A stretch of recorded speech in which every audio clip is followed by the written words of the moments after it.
Congratulations, everybody. Just doing the final bits of check-in before we go into the start of a new particular series for me, one that we're going to end up having a bit of fun with.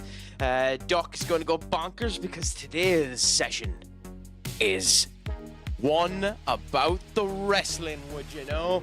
Yes, I'm going to end up doing what I would do based on the situation that WWE has put themselves into, and continue on post that, and we'll see what ends up happening with how I end up doing things. There will be some things that disappoint, there will be some things that intrigue, but the crack will be had and all shall be sound.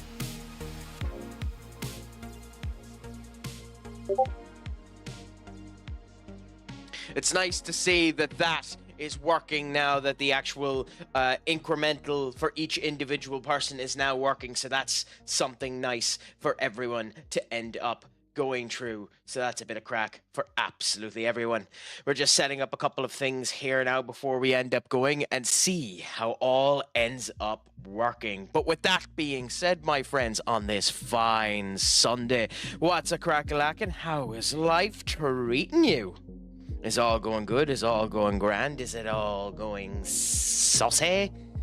What's the life going?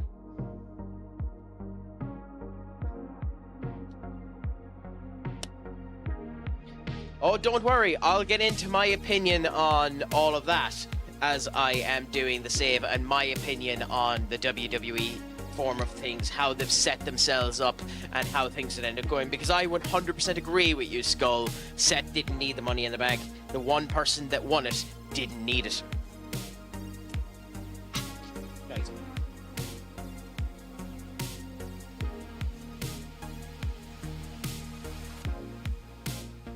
Nice to see that it's going well. There wasn't a chance in hell LA Knight was going to win it, and I understand why people are annoyed at the fact that LA Knight didn't win it, and that what does LA Knight need to end up doing? LA Knight needs to stop being safe, is what LA Knight needs to end up doing. There wasn't a chance LA Knight was going to win that. Solo probably should have won it, but we'll see what ends up happening now with Jacob and Solo. I think my problem with them pulling the cord on the Jacob Solo situation when they did is that there's no proper setup for what you're going to end up doing with Seth Rollins' crew. Why did JC Mateo end up coming down and helping? But we'll see as I end up deciding what I'm going to end up doing. There are a couple of things that have already been announced, so if I was to take over tomorrow morning, there are a few things that I'd end up having to do.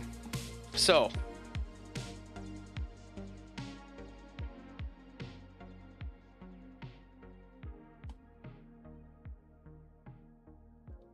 with all that being said,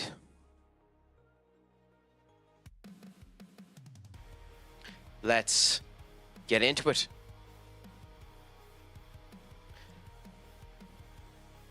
Let's get into it, let's have the crack, and let's look at what will end up happening.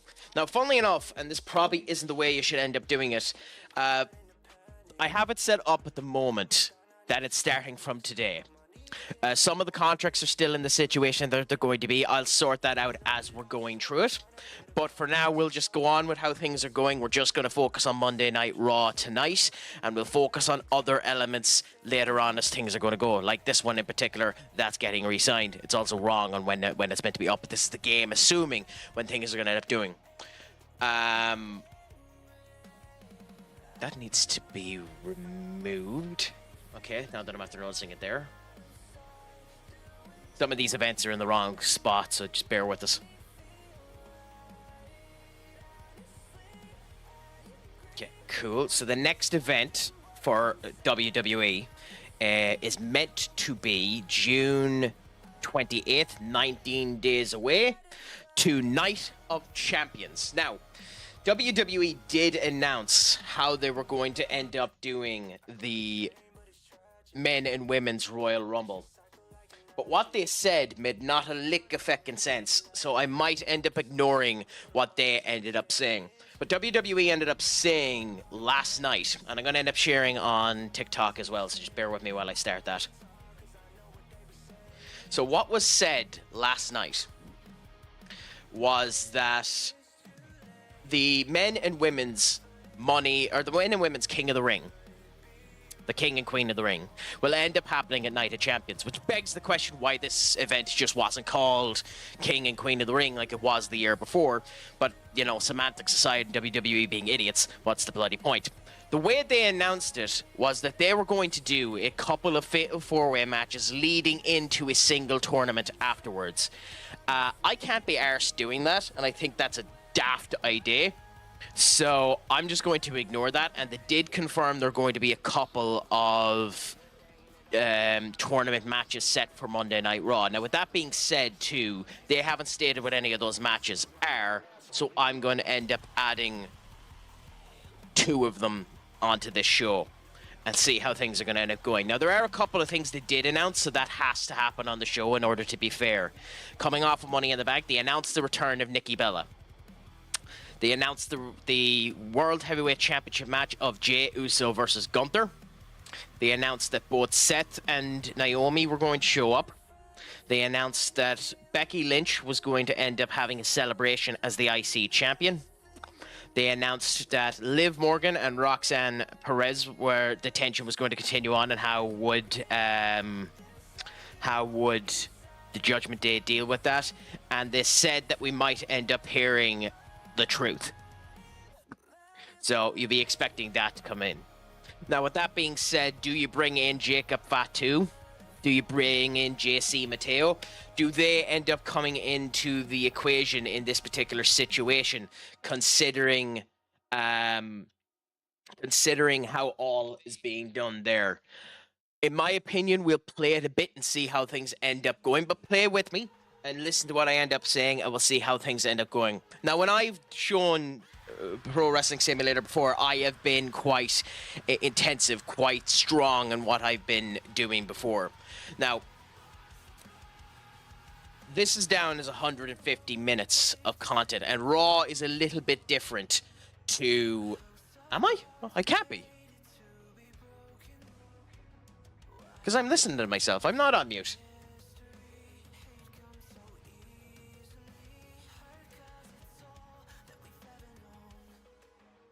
I mean, there is a created character section, Blockbuster. I can add characters to this, but this isn't the save for that. Later on, I will be doing a CSE save, and I'll be adding people into it and doing what I would end up doing, starting from scratch with one as well. But that's future. For now, I'm just going to do with this one here.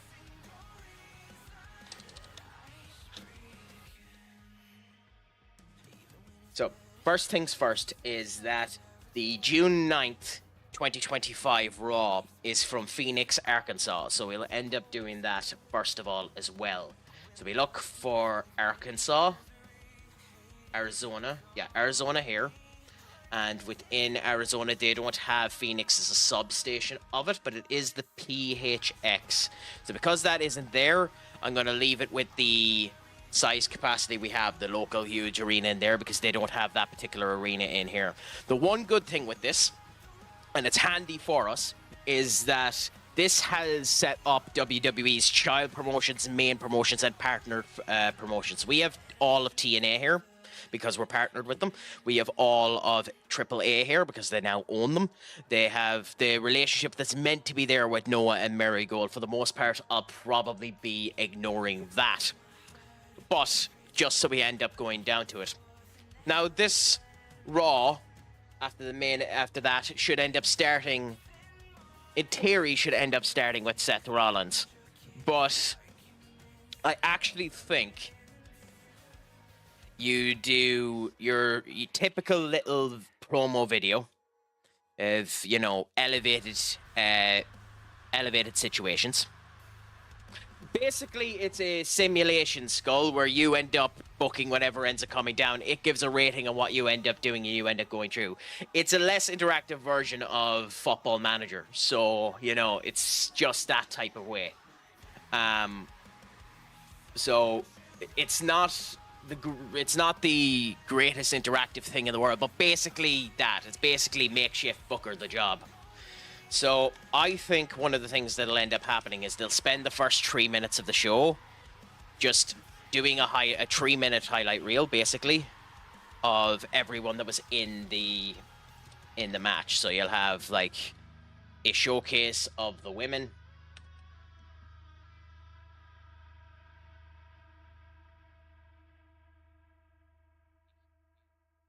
It's J-I.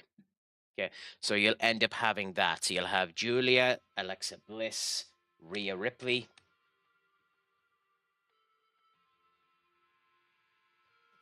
Roxanne, Stephanie Vacour. This would be the way I would do it first, is I'd show the women first. Then I would show the Dominic Mysterio bit. I'd do it in the actual order that you ended up showing the event. So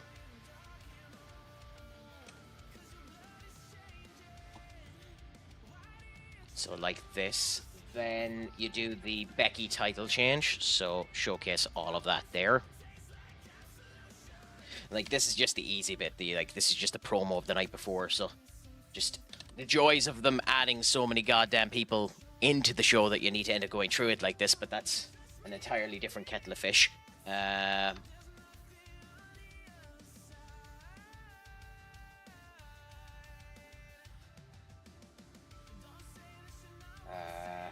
Andrade. So Andrade. El Grande Americano. There. Who is still the speed champion, weirdly enough, even though that doesn't matter a goddamn bit. L.A. Knight. Penta. Solo. Jacob. JC.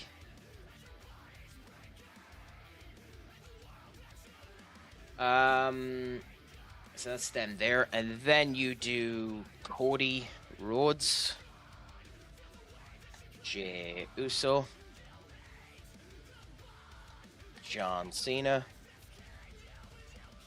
Take that out because he isn't managed by him, but that's funny that you think that it is game. Logan Paul. And R-Truth.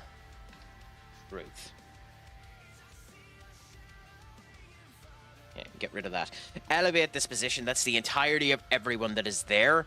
And basically that segment is video recap of PLE.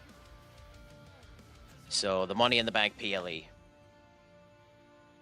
Now, I know wasting 3 minutes on that seems interesting, but there will actually have been a surprising amount of people that didn't watch that goddamn show. So, you know...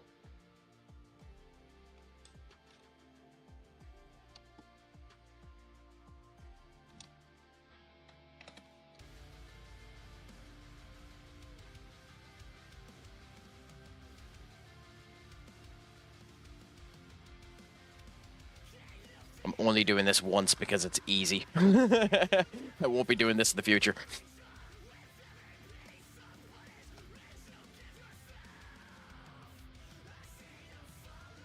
Okay, so how do you start the show after the video recap ends up happening? You do the recap, and then how does it end up coming into the actual show that you'd end up doing?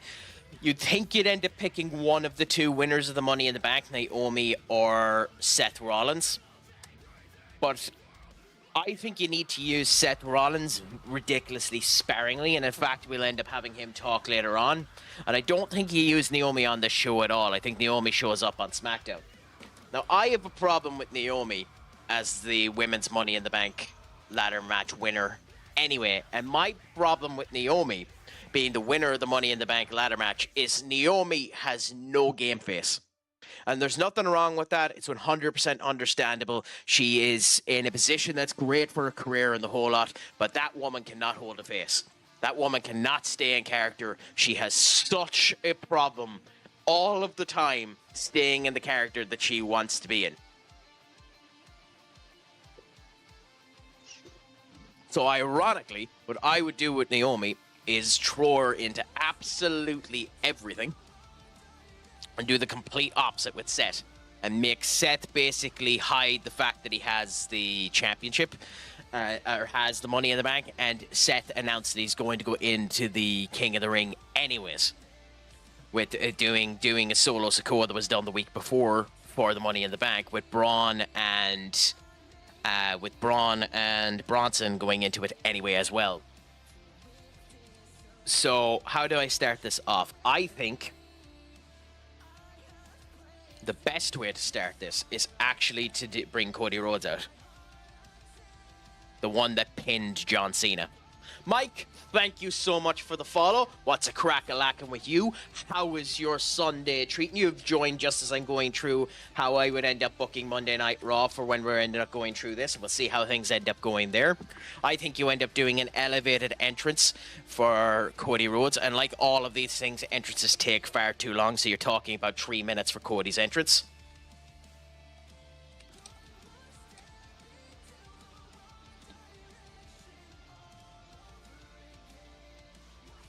So you just have that, a Cody Rhodes entrance. So that's your first 6 minutes taken up there. Cody will then start to do a promo. So in typical WWE fashion, something that could be done in 3 minutes will end up taking damn near 10. So we'll put this down as 9 minutes.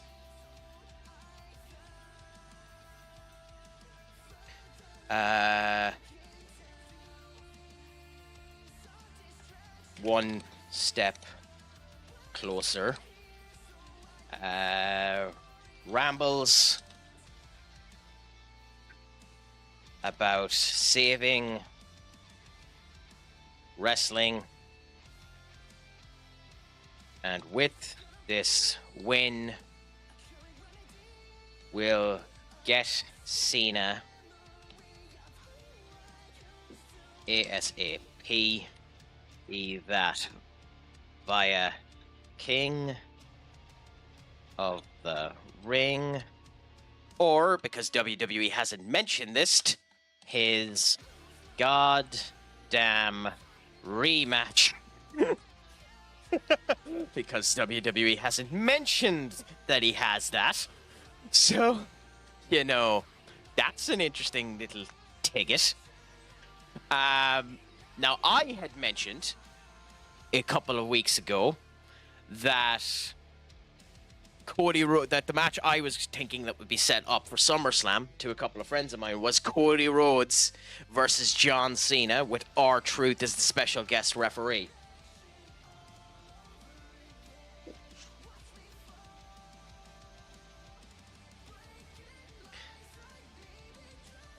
And funnily enough,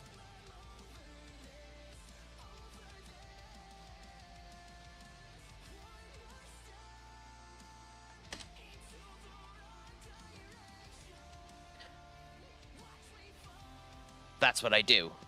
Do this as a short entrance, a 2-minute entrance. Yes, I have a mod brought in there. There's a fantastic mod supporter. He has his own Discord and the whole lot by the name of Herb85, Pro Wrestling Simulator. He has a Steam Workshop version put up on there at the moment. If you search up on the Steam Workshop, and I'll go back so I can show you. If you go on to the Steam Workshop and look for the correct situation, you'll end up seeing the Herb85 Then, Now, and Forever mod. He updates it every now and again, and that's up to date with the current latest stuff in it. I'm just picking WWE because that's handy. This has a monstrous amount of detail in it. Like, I could go and start plucking some of these if I wanted to as well. You have a monstrous amount of stuff in it. AEW is in it as well with a couple of their relationships and the whole lot. It tells you where everyone is off, where everyone's positioned is. You can do an incredible amount of stuff. I've been using Herb85 stuff for about 3-4 years now. They're simply divine at this stuff, and I highly recommend their mods. But yeah, Cody would end up rambling about that, and then R-Truth would do an entrance.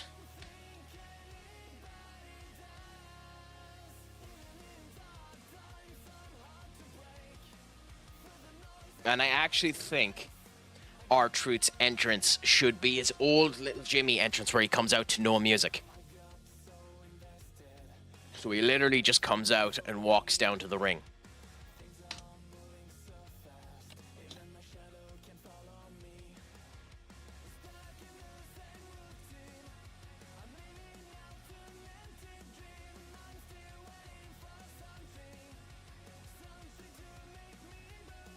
So basically like that. So you end up having it set up like that. So video recap, Cody ends up having his big entrance after his win. You could end up having Jay with him as well if you wanted to, but I think this is the way you end up doing that.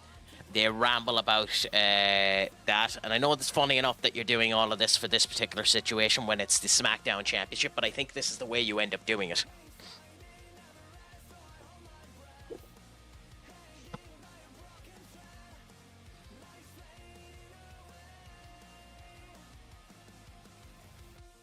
Then you have R-Truth cut a promo on Cody.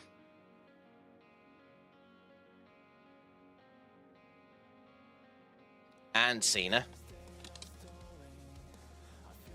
That's going to get really annoying. I'm going to need to remove that a bit. Did I have that down as a promo? Yes. And I need that to be on Cena.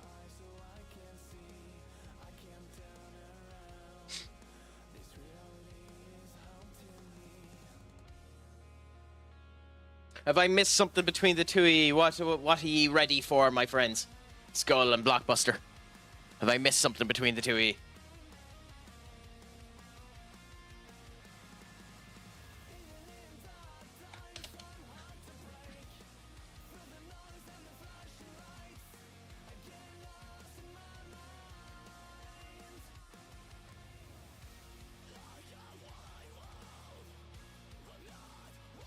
So, I think you basically have this as Truth comes up, cuts a promo on the two of them. Cody will end up doing a back and forth with him.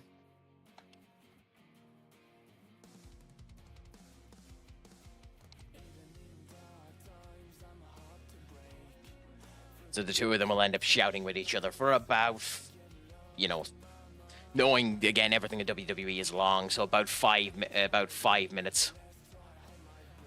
And then Adam Pearce will end up appearing.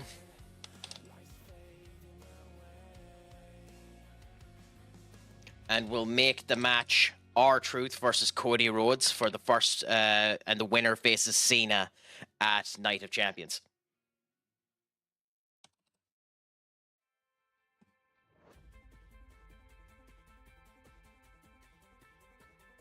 And that match is next. I think that's the way you end up doing that. Get it out of the way straight away.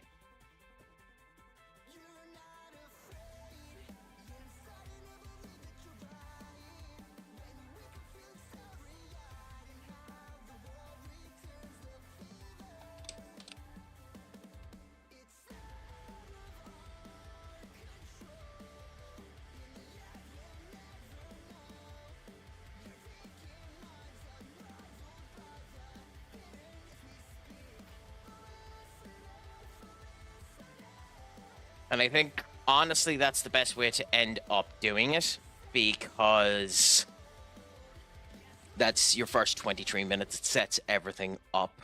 You're going to want to do something with Truth straight away now that he has the wee bit of excitement. The crowd will be really into this particular match there. And the thing with Truth is going to be hit with a massive wave of satisfaction. Everyone is going to be happy that he's there. But in my opinion, the actual best thing to do with Truth is as soon as possible turn him heel. R-Truth has the problem that he's just so good at everything he does that if he teams up with anyone, he overshadows them. So as a result of that, it is my opinion that you need R-Truth to be the adversary, not the companion. You need to be the person that's going against, not the person that's going to. So I think you end up doing this particular match, Cody Rhodes, a random match on Raw. I know you shouldn't end up doing it, but Cody Rhodes versus R-Truth.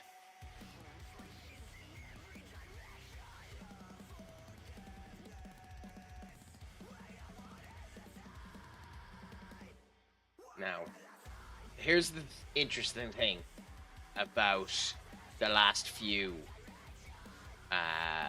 Raws. So, like, last week on Raw, they had 4 matches, and not a single match went above 11 minutes. And they put advertisements in between it, so I actually think that's about as long as they'd end up letting this go.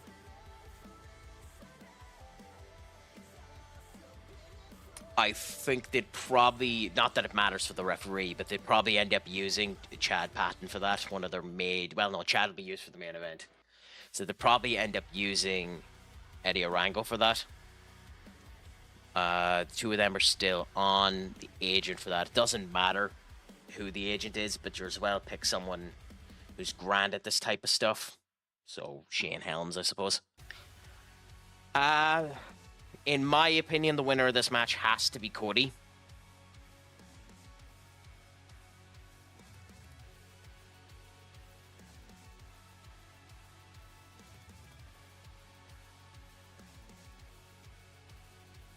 And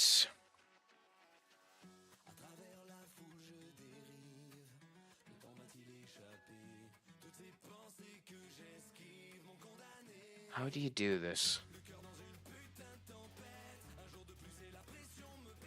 I actually think it's a flash pin. I think even though you want Cody to be kept strong, even though you want Cody to be kept as, you know, that strength member, I think you actually end up needing this match to be a kind of flash pin, a roll-up or something like that, because you want to end up getting a situation in the upcoming week, specifically on SmackDown, where R-Truth is med into the special guest referee. But you want this to make R-Truth look good.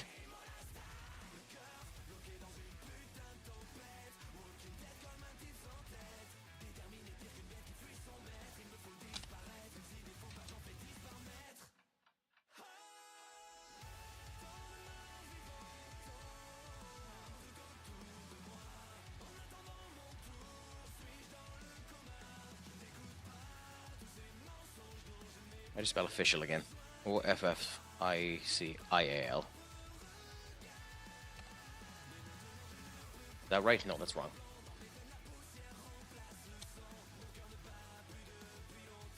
Oh, that was right. Okay. You're just whinging for no reason.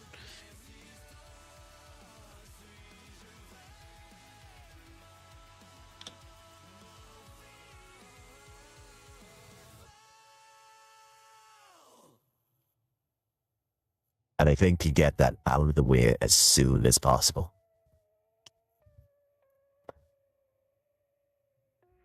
Doc, you're a nice person for doing that. Thank you so much. So that's ironically the first fifth of the show.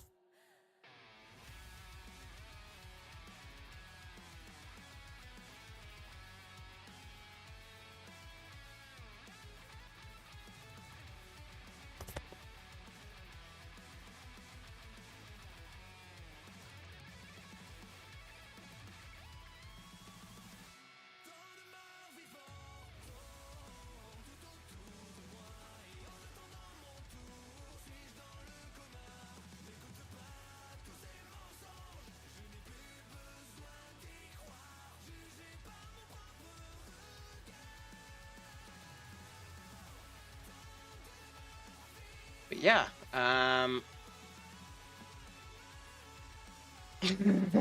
you're not a fan of this at all, are you?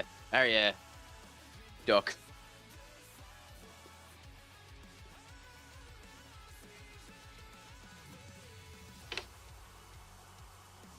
No, I understand if you're not. So I'm only trying this. If this doesn't end up being successful in any way, shape, or form, I mightn't do it again. But I'm just trying it to see how things end up working out.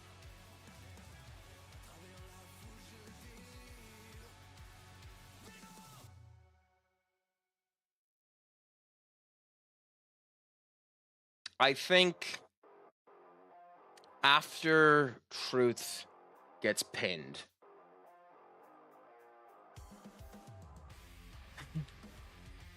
I mean, thank you so much for that, Duck. I'm sorry it's something you don't enjoy. I mean, yes, yes, Gunther, I'm not gonna lie to you, Gunther is losing.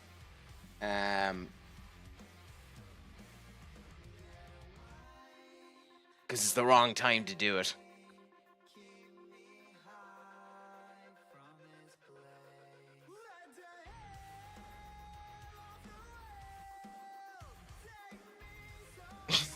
I mean, that's a fair enough way to end it. That's a fair enough feeling to end up having, Duck.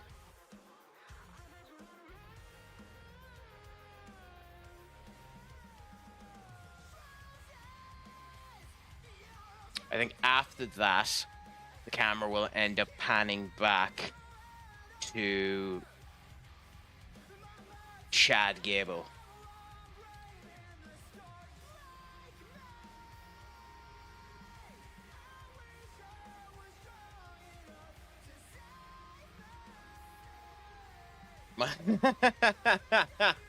The joys of that, my friend. And Chad...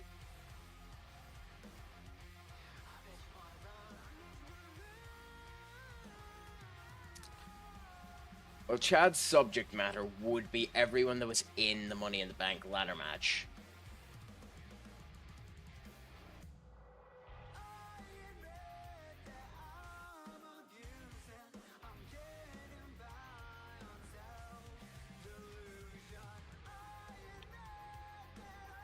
So I need to do this again, which is fun. So...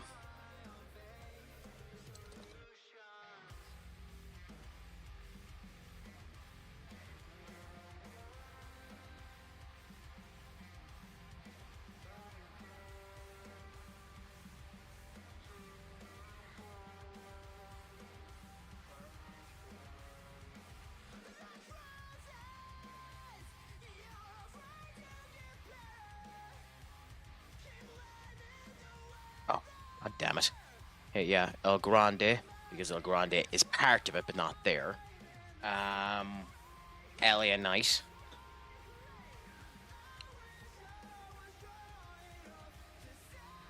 Penta. And Solo Sikoa. So I think you basically have Chad Gable come up and start talking about everyone that was there and the fact that he ended up having his match versus El Hilo del Viquino. So...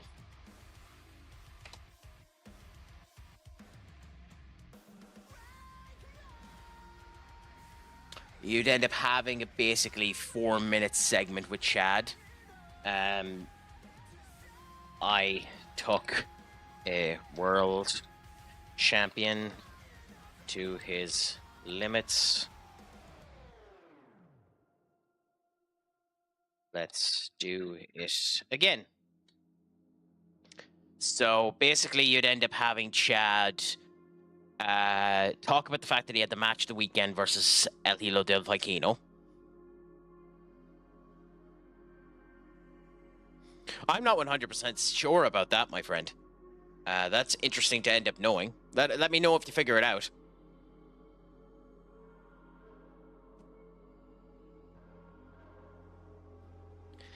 Then Adam Pearce would end up showing up because Pearce has to have this bit of banter with Chad.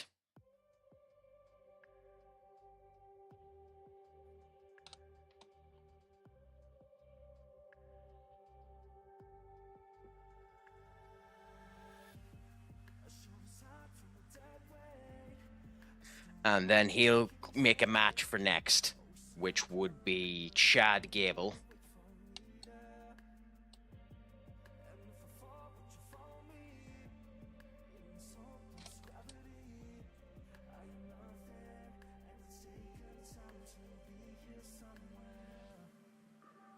versus Penta. Well, Do you go for Penta straight away? Because that's a match that they're going to end up doing later on at some point in time. That's a match that they're building up to doing again. So you have the option of going for someone like Chad Gable versus Penta. Ironically, you want Chad Gable to lose this match anyway. So it doesn't really matter who you put him up against. It's just a matter that you want Chad Gable to go into the tournament for the King of the Ring first. And you want him to lose. And then in the final match for the tournament, you want it to be El Grande Americano. So Pierce would end up having a wee bit of banter stating that he'd have Chad Gable versus El Grande Americano. Ultimately, they'd end up stating that that El Grande isn't here, he's sick or got hurt or blah, blah, blah, blah, blah. And they end up setting up a match. Now,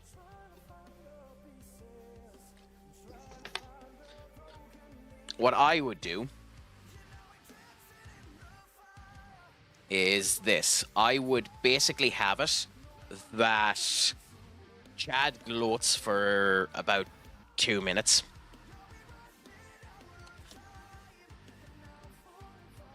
About his match with Vikingo.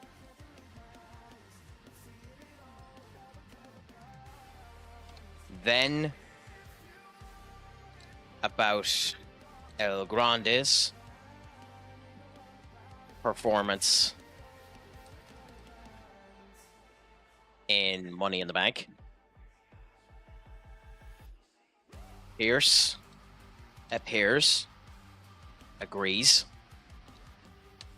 says El Grande versus Chad for first place in King of the Ring.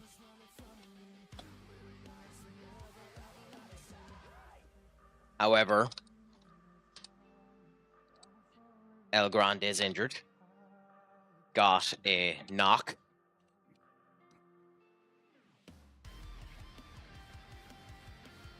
That doesn't stop you, Gable.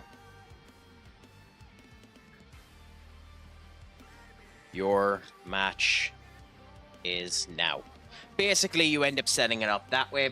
It gives you a way to end up teasing that El Grande Americano won't be around for a bit. It allows you to end up having a setup that ends up ensuring that you end up playing with the fact that El Grande is there. You end up doing something with Chad Gable. So you end up coming like this. Chad Gable ends up coming out with the entirety of American Made. You just get rid of that. Get rid of that. Get rid of that. So you have Julius Creed and Ivy Nile there like that. And his opponent will be one of the people from AAA. And I actually think the way that you do this, considering how over he got, if WWE are okay with doing this, and I would do this, and if you were willing to pay him to do it, this is legitimately what I would do. I would turn around and I would do Iguana. Iguana is in no way good enough, big enough, or anything to be in contention to end up having that SummerSlam match. So he's a waste of time in the tournament. But with that being said, I could just imagine the reaction of the WWE audience if you ended up doing this, and it gives AAA a bit more showcase, and Iguana got over beyond belief. I'd love to do that. I don't know if WWE will be allowed to do that.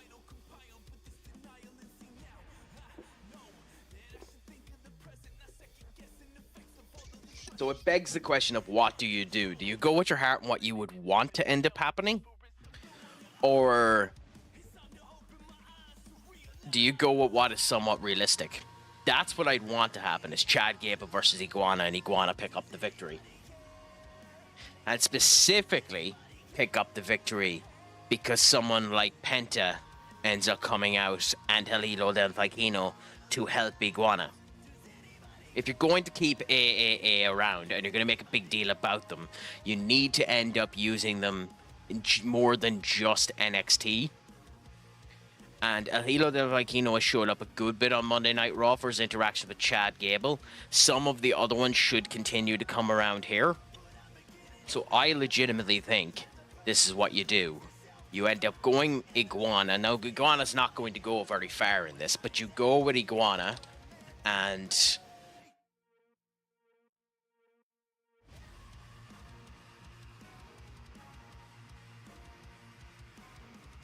versus Chad Gable. You have maybe a 7-minute match. I'd like it to be longer, but at the same point in time, that's about what it probably would end up being.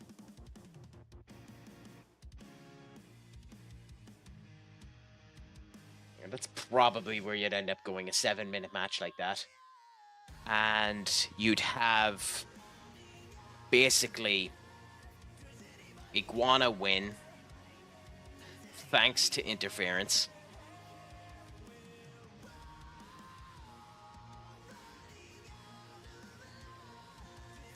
You'd obviously make Chad Gable look good. And you'd have Penta, El Hilo del Vikingo both interfere, even though they're good guys. You just would end up doing that.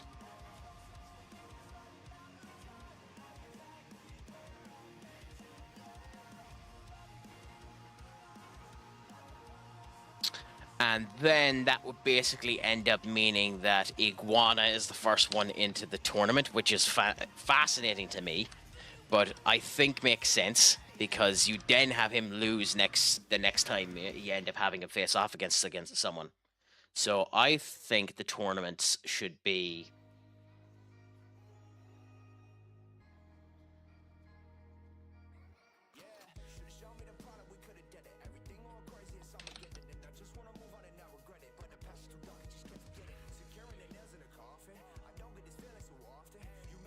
Thing is, I don't know who's going to be in it, so for now I'll just write it down myself. I haven't 100% planned that out yet, because it's going to be over both shows.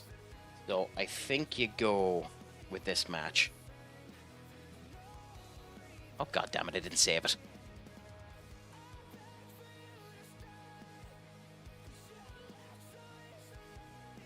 The joys of intelligence by me.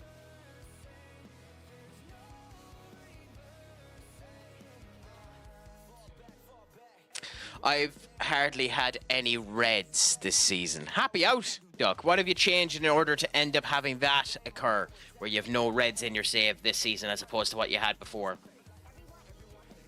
So we go with Iguana there. El Hilo.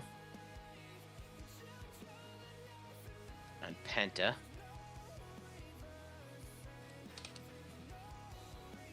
There. It's funny that it's worked out for you, so congratulations that it's worked out for you, I suppose. No, nothing like that. No gimmick. Iguana win. Interference. Chad Gable lose. Make Chad Gable look good for what you can in a 6-minute match. El Hilo and that end up doing it. Well, I actually think it might go over 6 minutes. I think this should be a 9-minute match. And... don't care. So, I think you end up going with that. Now, again, the reason for that is so that you can end up setting things up later on. Have it so that El Hilo del Vikingo ends up potentially end up coming back around again and gives AAA a bit more of a showcase into itself. Although we struggle hard compared to the prior season when it came down a man, so I shouldn't really complain. Hey, so where are you positioned-wise so far at the moment in your save, Duck?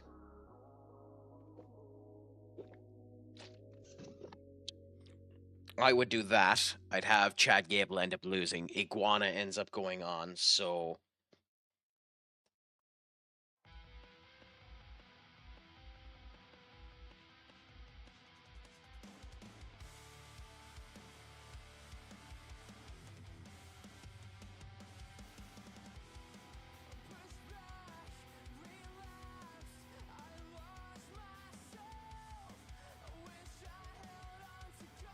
So I'd end up doing that. Then I would have, after the match ends up finishing, it moving over to Dominic Mysterio.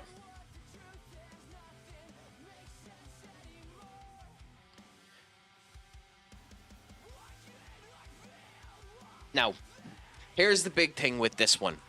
There are two options for why you brought Nikki Bella back. Okay? There are two options why you brought Nikki Bella back. You brought Nikki Bella back because you want her. I'm going to save that for a second, but fix it in a second. There are two reasons why you brought Nikki Bella back. You brought Nikki Bella back because you want her to be used at Evolution. Okay? Now that is just the reason. That's why she's back. You want her for Elevation. So you want her for... Where is it, by the way? It's this evening. Yeah.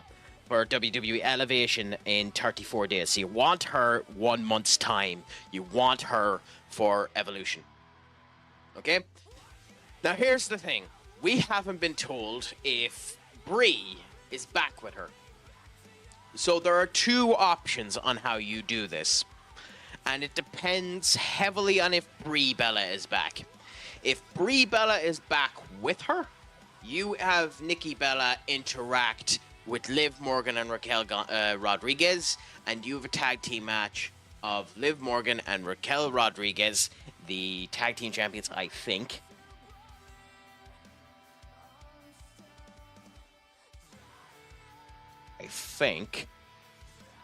Yes. Versus Nikki Bella and Brie Bella for the championships, which of course Liv and Raquel will end up winning. Now here's the caveat, here's the wrinkle in that particular plan. If Brie Bella isn't back, and I know an awful lot of people won't agree with this, but Nikki Bella is big enough. Also, I need to change this. Shit. How do I change who the champion is?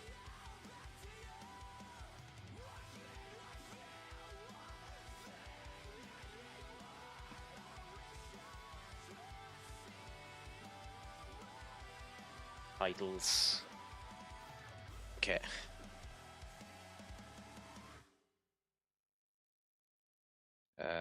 That is Selena Vega.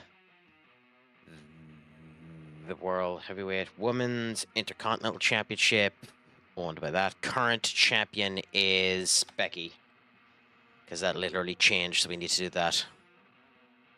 New date 1 was June 7th. Yep, June 7th, and there you go, Bob's your uncle. So here's the wrinkle in the plan. If go SmackDown for the US title, yeah, but that's Selena Vega there. It's just Lyra's not meant to be the champion. I didn't change it. I forgot to change Becky to be the champion. So here's the thing. If Brie Bella isn't back with Nikki, it's very, very obvious that that's the match you do. You do Becky Lynch versus Nikki Bella at Evolution for the Intercontinental Championship. That's just the match you do.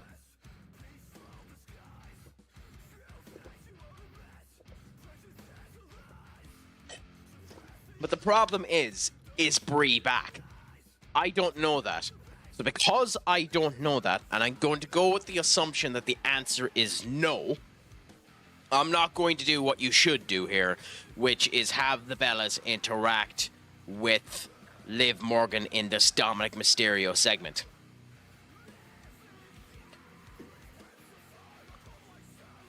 But we need to have Dominic Mysterio show up and have an interaction there.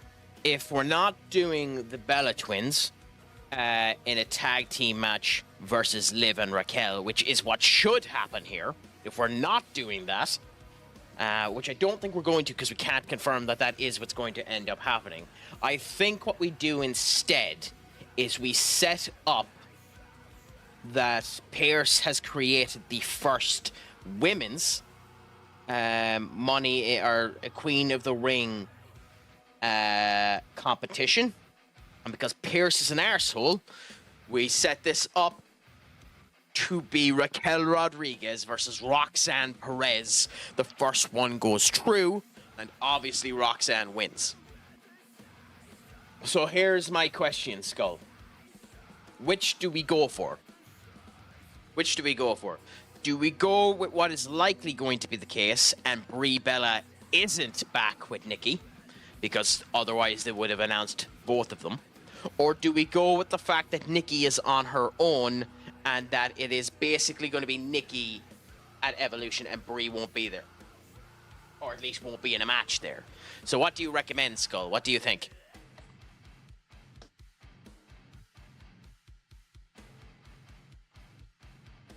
But, like, she's not back for good.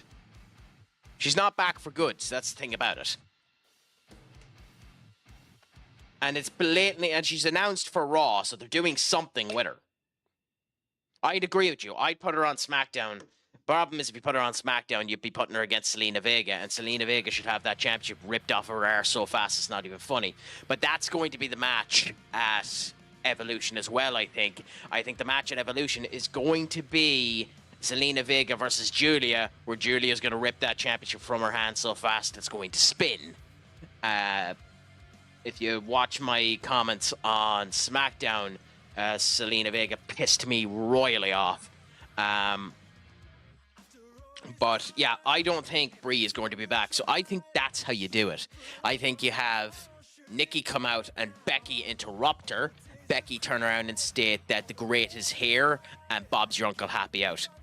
Jezza, if Selena has had a good title reign, I'll let you know that I am the winner of Miss Universe. Congratulations for you thinking that, and I can read the sarcasm coming off of that statement so much. I don't mind Zelina Vega, but in that match, you walked out, on SmackDown, by the way, in that match, you walked out versus Chelsea Green to crickets. Crickets. You're not an idiot. You know when you have crickets, play the goddamn crowd. You know, it would help. So, as a result of that, she's going to end up losing. Now, how do you end up setting up that match? You can't have her against Julia because that'll just be a squash straight away. So that's something that ends up setting up. But I think this is what you end up doing. And it gives you multiple women's segments on Monday Night Raw as well, which ends up helping. So I think Dominic will end up gloating about the fact that he's still the Intercontinental Championship. And then Finn will inform them about the match. So this segment is basically called Dom Gloats, Finn spoils,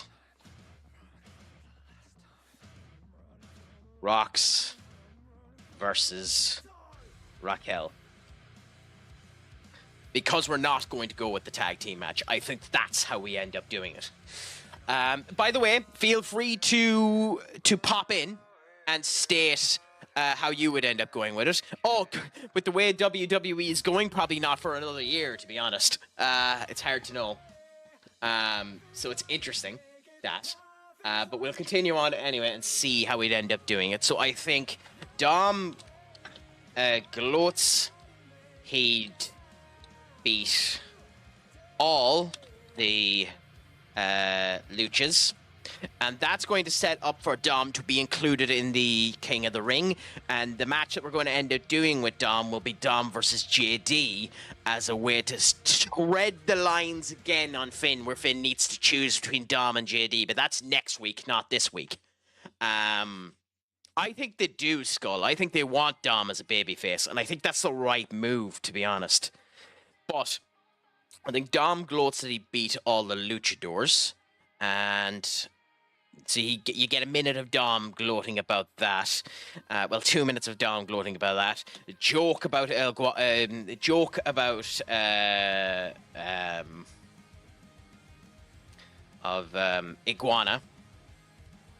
That Iguana is in the tournament, and that's probably not realistic, but I might as well have fun with this while I'm at it, considering they own the goddamn company, and now that you have them, you as well use them. I know that one's not really realistic, but I'm gonna go with it anyway. So we end up doing that. Dom gloats that he beat all the luchadors, gloats about Iguana being the company in the tournament he should be in it. Then we have Finn pipe in, so Finn, and I'll add all of these to it in a minute. I'm just setting up the structure for this first. So Finn will end up, then we have Finn interrupt.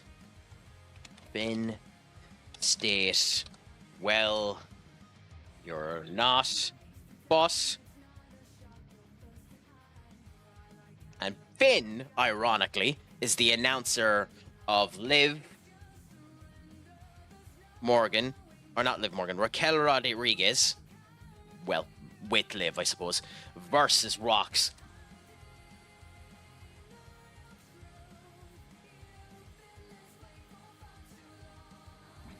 Adam was cruel and made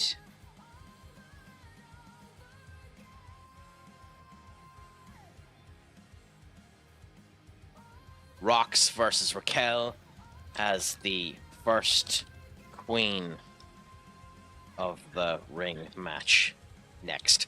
And I think that's the way you end up doing it. It continues to have Finn being an asshole. It gives Dom his gloating period of time there where he's able to come across and seem better than he actually is. The proper way to end up doing it. The nice way to end up having it.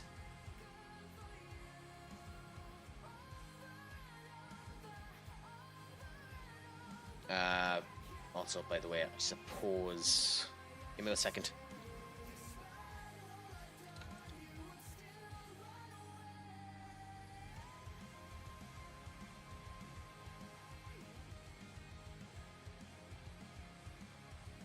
But that's that there. I guess I will... Come on, crikey.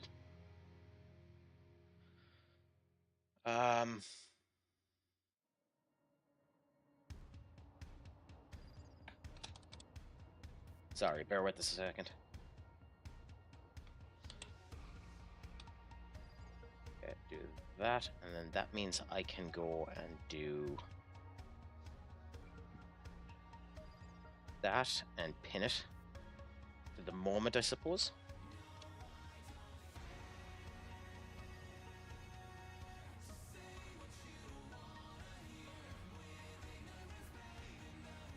In case anyone wants to end up coming over or is having any issues with it, they can end up doing that. Still need to figure out the problems that I'm having with the YouTube vertical, but I'm happy someone ended up coming in and commenting anyway. So, why Portugal play Neves at right back? Because they've no one else to play there. That's the reason why they're doing it, Skull. They've no one else to play there. I do think it's odd, but to be fair, Neves is such a good player that it doesn't really matter, to be honest.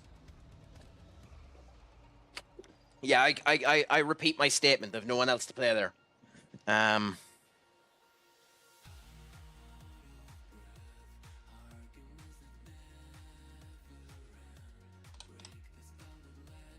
Funnily enough, like Delo has just lost any right he has to end up going into that, unfortunately. So, you know, what can you really do?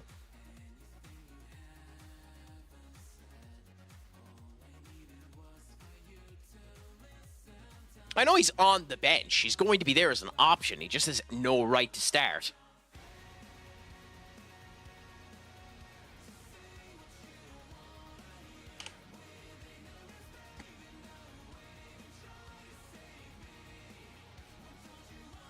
Iguana, Octagon Jr., and Penta.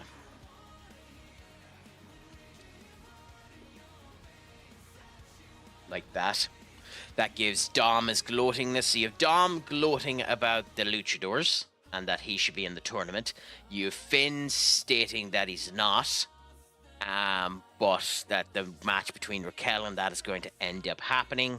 And then that match is basically announced for next. A look at both of them, and then we go straight into that match. So, yeah.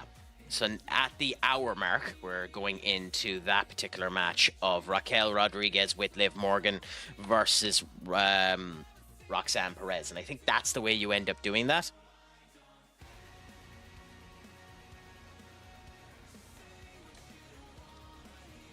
as a complete way to just mess things up with it, add a wee bit of character to the situation.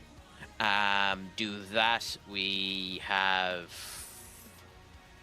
Tamina, I suppose, considering you want to have I suppose WWE being WWE would have a woman produce a woman's match. Not 100% sure about that, but that's probably what's going to end up happening there. No gimmick. Finish would be Roxanne Perez picking up just the pin. Well, I actually think it'll be a flash pin because of a botched interference by Liv, but I actually think it'll just be a pin.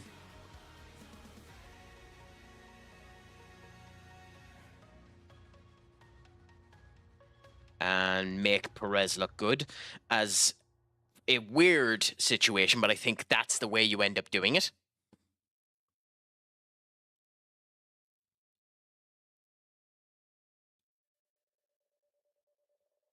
I think that makes it look the best way now.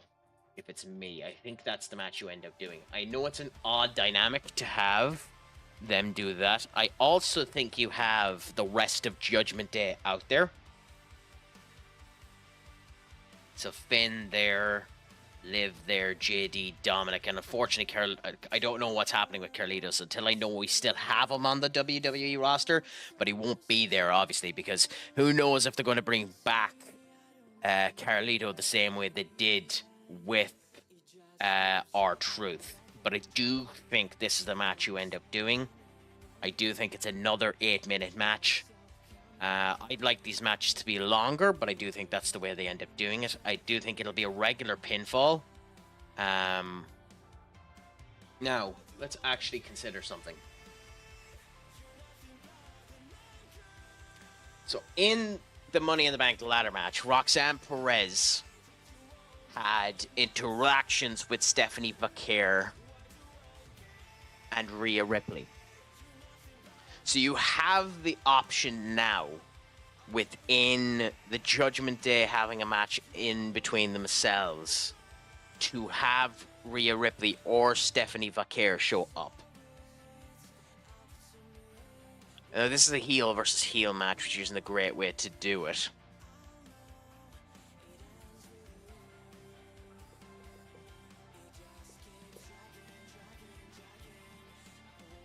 Actually, now that I think about it, that's daft.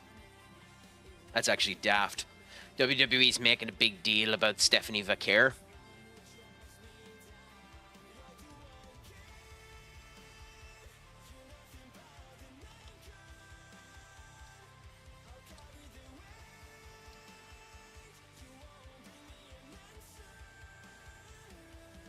That actually is a better match. Raquel versus Vaquer.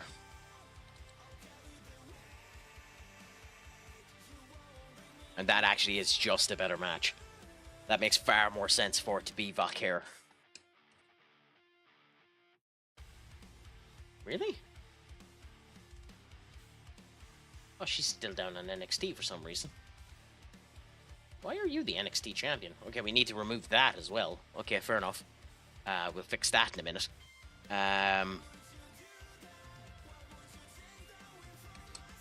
Back here, because we want her to end up losing, so we end up doing that instead. So we have the entirety of the Judgment Day out there.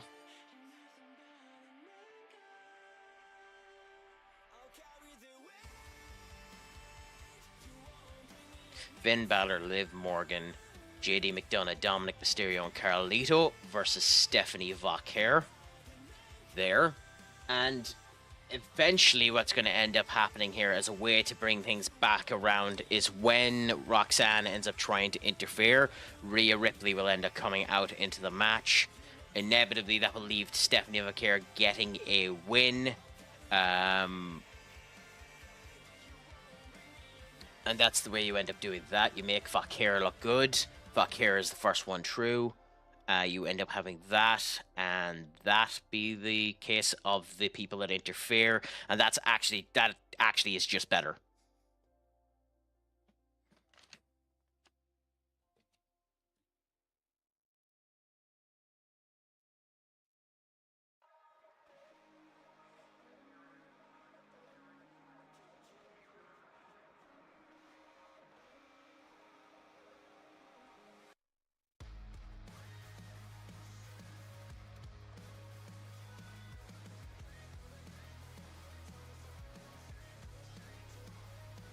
And then that ends up leading to a situation where next week you're going to end up having Roxanne in the match, and Roxanne will end up getting through as a way to showcase, and Brown knows on that showcase, and I think that's the way you end up doing that. I don't know if he actually is Gone Skull. That's what I'm saying there. That's why it's interesting to see what's going to end up happening with it. It wouldn't shock me at all if he wasn't gone, to be honest. It would be interesting if he did end up coming back. I think he is. With the reaction that he ended up having, I do think he's properly gone. I do think there's no chance that Carlito is back. I think he is just gone. But we'll see what ends up happening. We'll give it time and we'll end up seeing.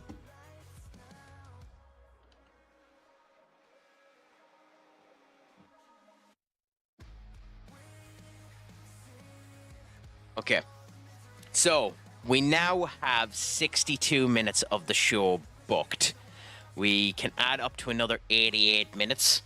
This is where things are interesting because WWE doesn't like to have more than 5 matches on a show. So, and we have the main event as well.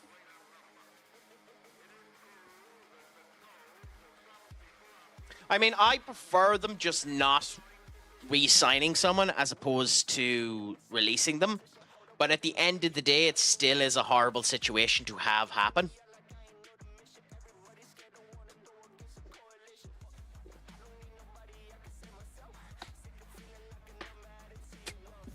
And there's not really much you can end up doing with that situation. You just end up going through, seeing what ends up happening, and trying your best to end up being grand with what ends up happening.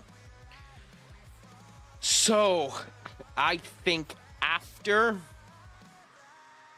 Yeah, I know you're saying it's Ron Killings. I don't think you end up announcing him as Ron Killings yet. I think it's just R-Truth for the moment, and it's Ron Killings that ends up showing up as the special guest referee. So I would have him come up as R-Truth for the first wee bit and then convert it. But we'll see.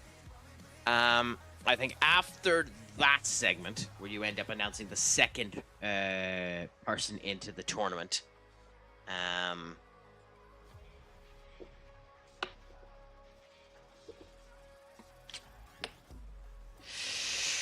I think then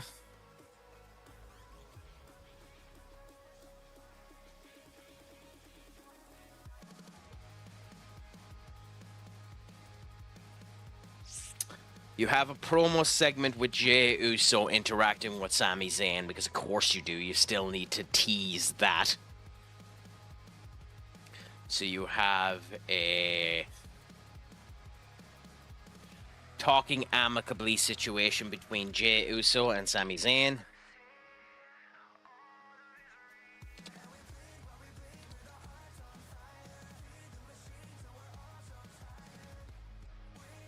Give that about 4 minutes, because that would be what would end up happening with them.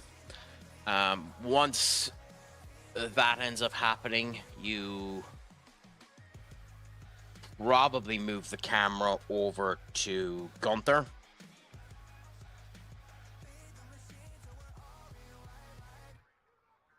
Who's walking into his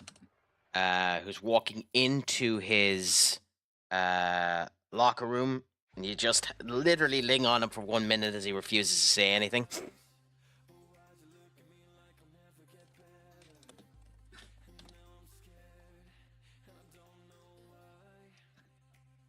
That's basically a hype for the main event.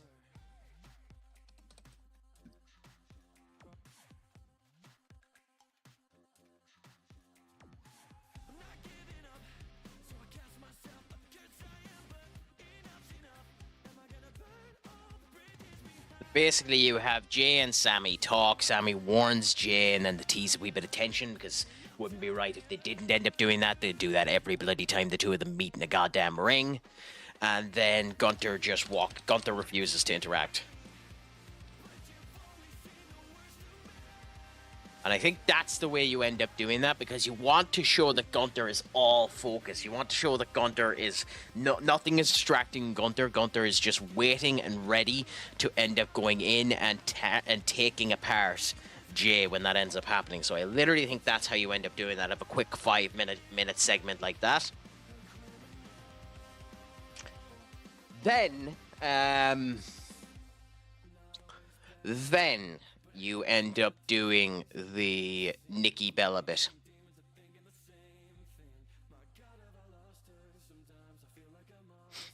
And I know for a fact WWE are going to spend about 5 minutes on a goddamn entrance.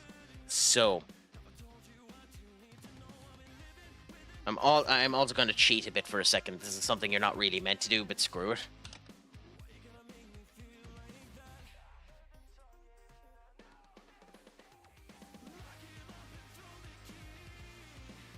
WWE informal. Because they don't currently have her having a contract, so we'll just do that. Start on the day that we're going down. There's no way she'd be paid that little, but whatever.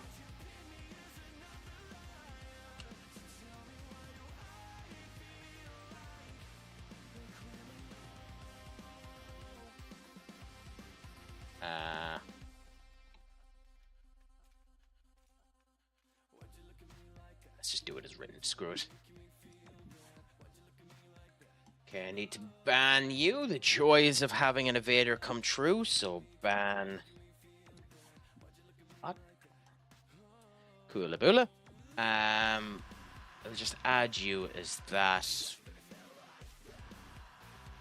Actually, I'll cancel that for a second because there's literally no point in putting a start date. I don't know when to put the release date, so I mean, I'm just going to, for now, put it after Evolution. So we'll put it to there and see if we decide to do anything with her.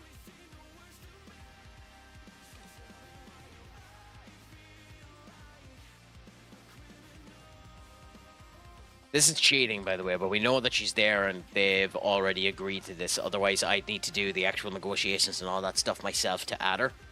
But for now, I'm just going to do this. Where is she a main eventer?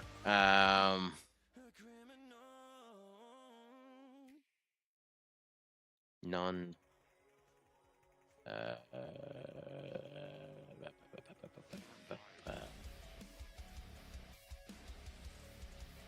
Do we just have a legend?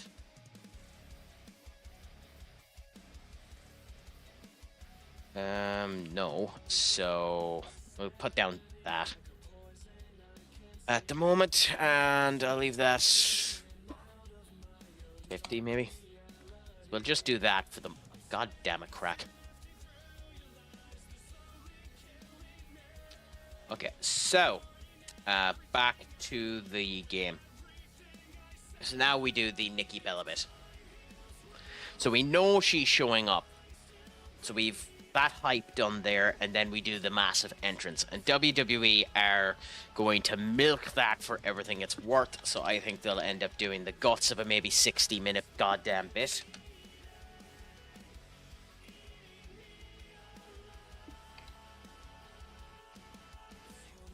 God damn, I need to change her name.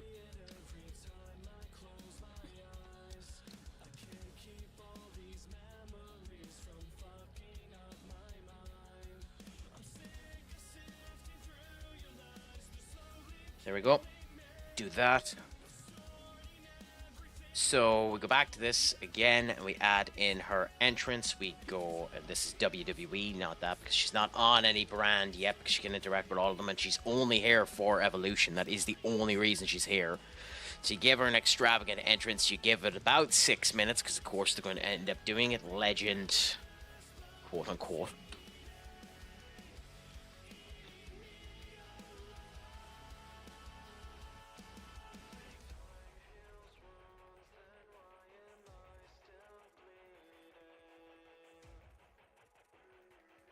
So you basically just have that down there. Nikki Bella arrives.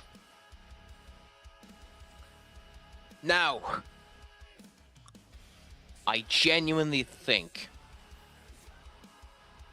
the option for Nikki Bella here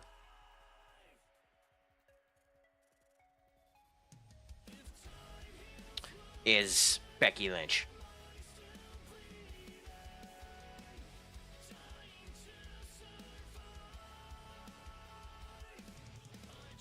So you have her before she's able to speak a word. you have Becky Lynch do an entrance.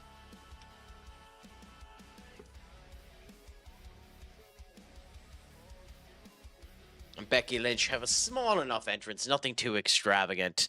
Actually, that would be extravagant enough. She'd probably be equally as extravagant there. To come out, Becky Lynch will come out. Becky Lynch will cut a promo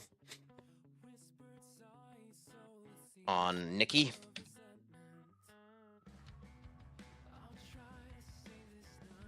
And Lyra. So the thing about Becky is, even though Becky is currently a heel, I think Becky's current character would immediately give Lyra a rematch. Now, you could fight that.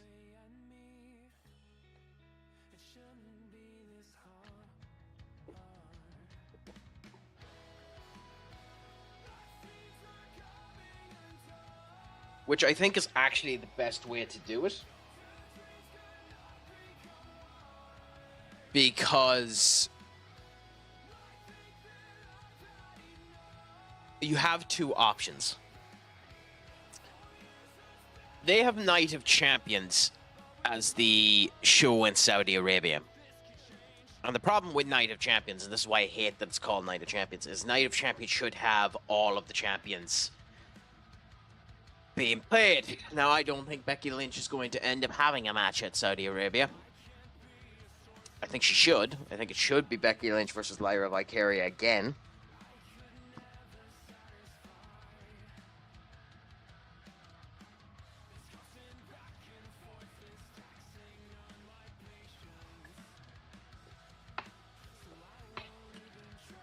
So, now that I think about it, let's look at the timing again. Saudi Arabia is here.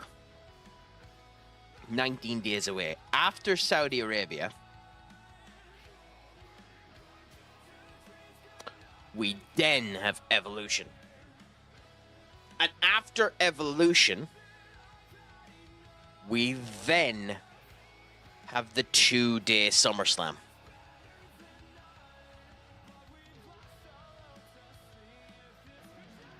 What type of deal would they... No, I'm just thinking to myself, what type of deal would they have done with Nikki Bella? Because obviously Nikki Bella is coming back for Evolution. That's what she's there for. That's what she's there for. She's there for Evolution. But she's coming back really, really early. Do you put her into the Queen of the Ring tournament and have her fail?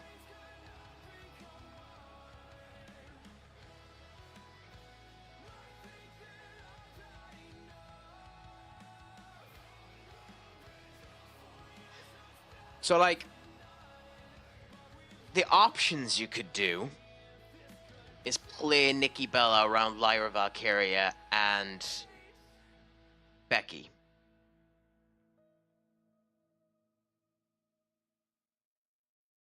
If she's showing up enough for it.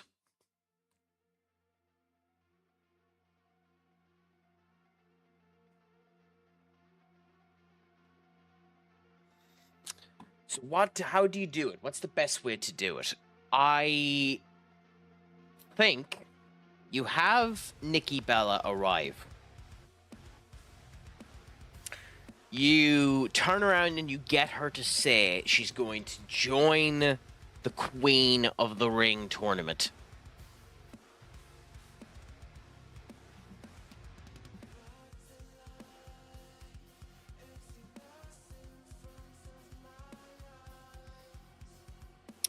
You have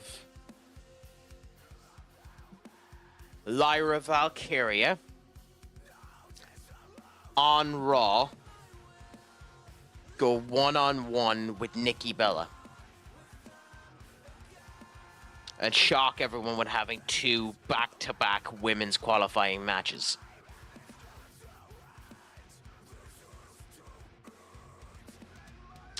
By doing that, You can then have Becky stop Nikki. You then can have Nikki stop Becky. You have Lyra going into the tournament, where eventually Becky screws Lyra. You get Becky versus Lyra at Saudi Arabia, and then you get the winner of Becky and Lyra versus Nikki at Evolution.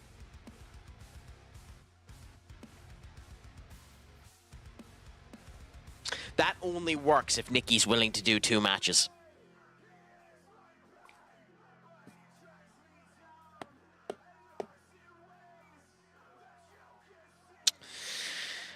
And how quick do you do those 2 matches?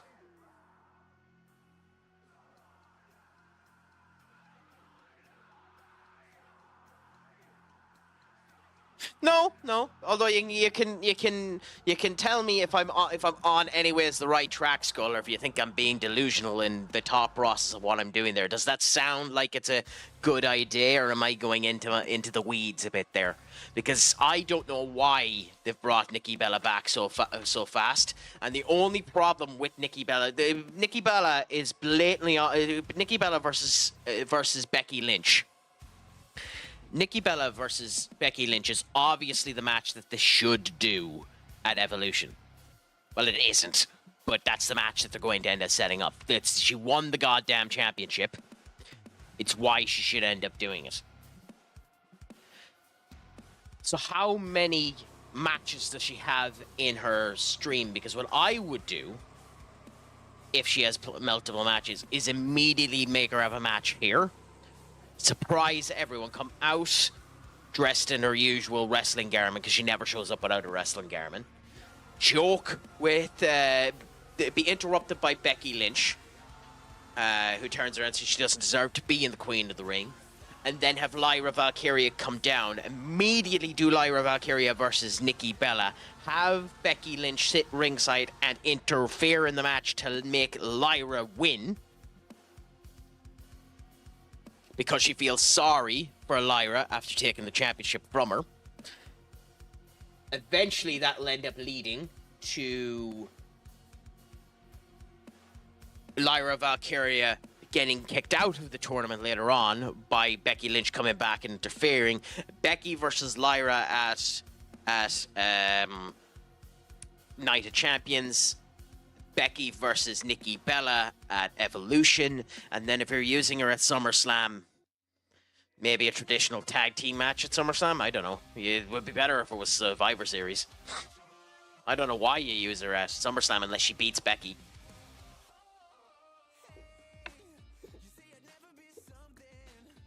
I don't know. If there's anyone in any of the other chats that have any recommendations, please do end up saying. This is one where I'm genuinely a little bit stuck on what I would do. I think they've written themselves into a bit of a corner on this one.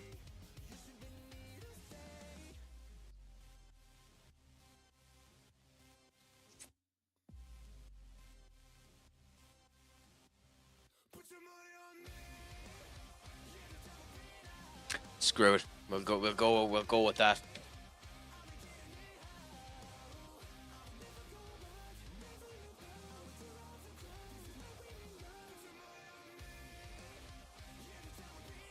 Entrance and announcement for Queen of the Ring. You could do the match now.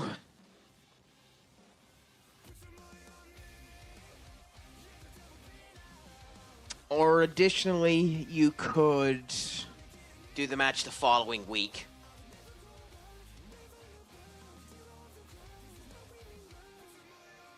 I think it's better to do the match straight away. Just do it as a big surprise. So Nikki arrives, announces she's going to be in the Queen of the Ring tournament.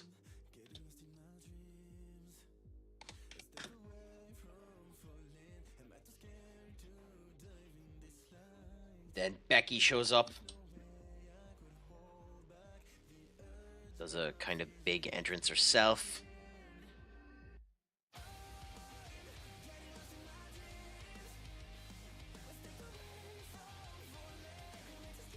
on Nikki and, as a result, Lyra.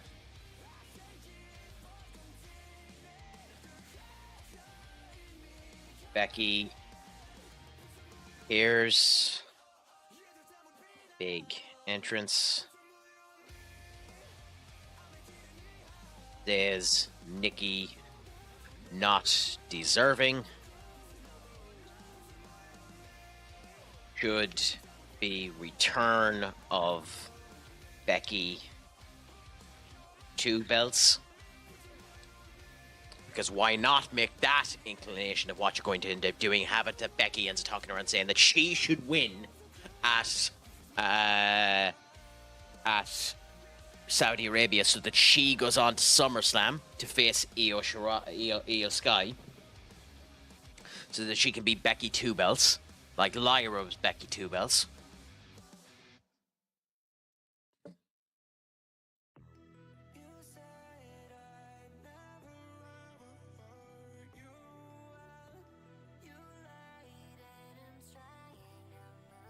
Then again, because I really think you need to play up Adam Pearce. I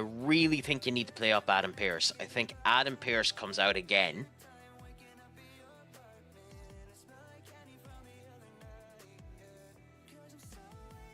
And Adam turns around and makes Nikki Bella versus Lyra right there, right now.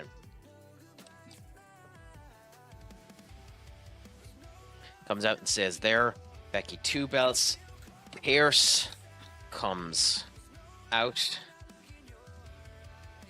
asks Nikki if she's serious. Nikki says yes. Pearce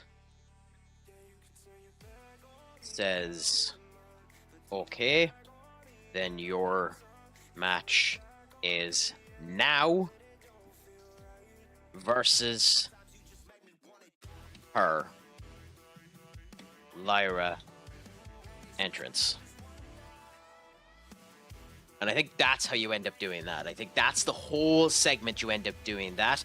It gets everyone connected up. It brings Lyra into the situation. Lyra ends up getting back into this situation. You set up Nikki versus Becky, Becky versus Lyra, Lyra versus Nikki. You basically set up a triple threat match type of situation there. I think that's the best way you go about it, and that's the best use of Nikki Bella. If Nikki Bella has multiple matches in place that she can end up doing. And then you basically end up leading into a Lyra Valkyria versus Nikki Bella match with Becky Lynch ringside watching the match. You again would end up probably having one of the women in charge of that one. We don't know who the actual guys are in charge of each individual segment, so it doesn't matter who you click. But I mean, these guys need it, so we're going to put Shane Helms there. And we're going to go and we're going to give it to Lyra Valkyria. We're going to have this, because of outside interference that Lyra doesn't see, Nikki Bella is going to end up losing. We're going to end up having this about a 6-minute match. The entire point of this is to make Lyra Valkyria look good. And I think that's the way you end up doing this.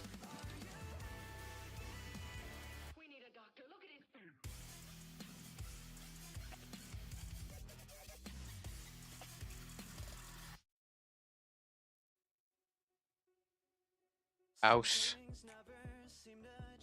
Lyra knowing.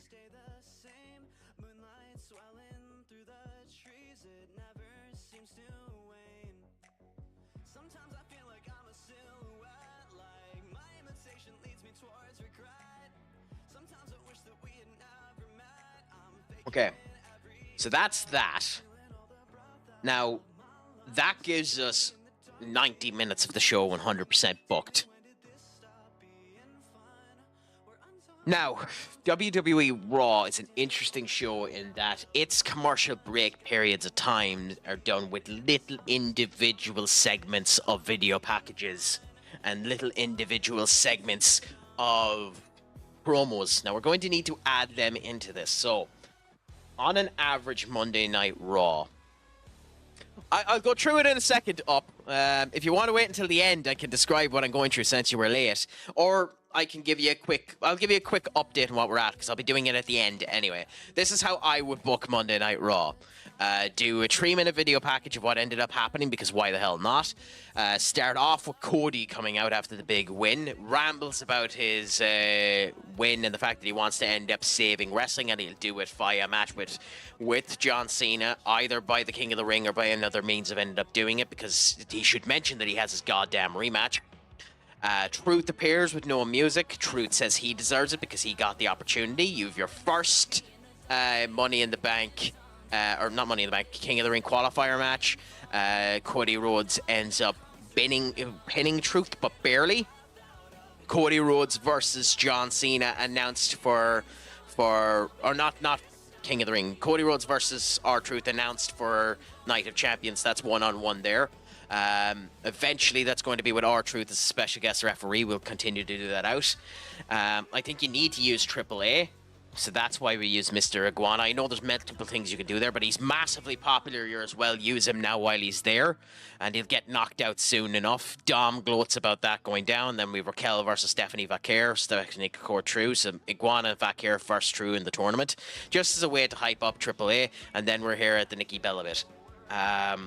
I don't know how much of that you got or missed because of the advertisements happening on Twitch, but you know, you can wait until the end next time. Anyway, that match ends up happening.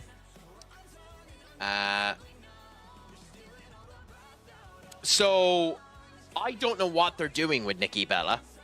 So that's what I'm doing with Nikki Bella. I have Nikki Bella coming out for a Legend entrance, announcing she's going to be in the Queen of the Ring tournament. Which, by the way, give me 1 second.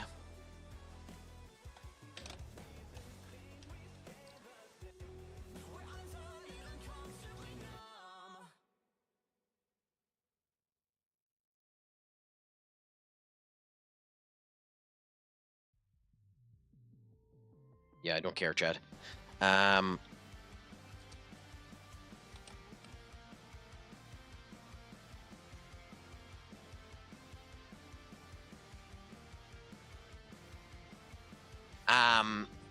And then surprising everyone with this being a Queen of the Ring tournament match because no one expected it.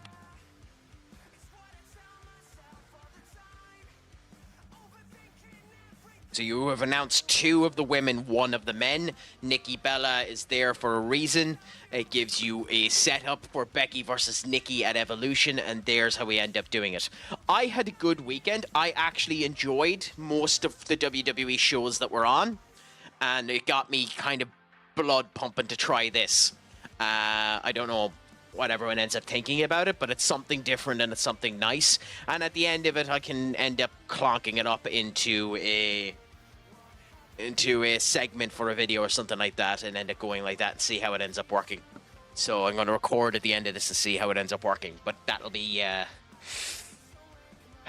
once we're finished. We still have another good bit to end up going through it. I mean, it was a sound show. I don't think it was a great show. I think the AAA show was far better. I think in terms of Money in the Bank shows, it was maybe a 6 out of 10 in terms of Money in the Bank shows. The main event was helped by its ending. The ending is paramount in all of these cases, but I'm not, actually, I'm not at all familiar with him. But he does, he's like Adam Blompy and does a How It Should Be Booked series, is it? Well, this will be my How It Should Be Booked from now on. Well, this is going to be mine for now. I'm going to take the end bit of this. You can sit with me, talk about how I'm going to go through it, see if any of this makes sense, and then at the end of it, I'm going to record how I ended up doing it up and trying to put up a video for it. So we'll see how that ends up going. So, I think that's how we end up doing that. I think it's a short match. I think Becky costs Nikki. Lyra doesn't know about it. Lyra Valkyria wins. You've 2 of them decided there. That's 1, 2, 3, 4 matches. I don't think you get away with another match on Raw, so I think now you need to add the Jey Uso match. I think you might get away with 6, but nowadays, the way they have it booked, you only go for 5. So I think now you add the Gunter Jey Uso match. I do think the Gunter Jey Uso match is longer than your average bear. I do think this match is over 20 minutes.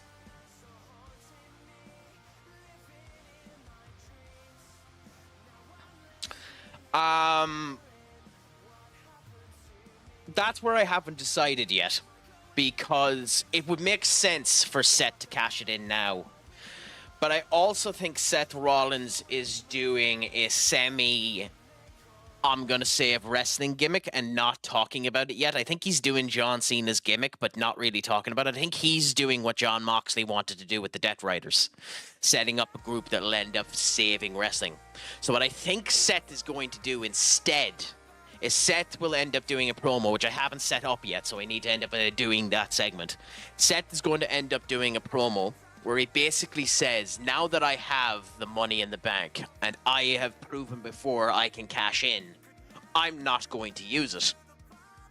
And I'm going to become the World Heavyweight Champion by becoming the King of the Ring.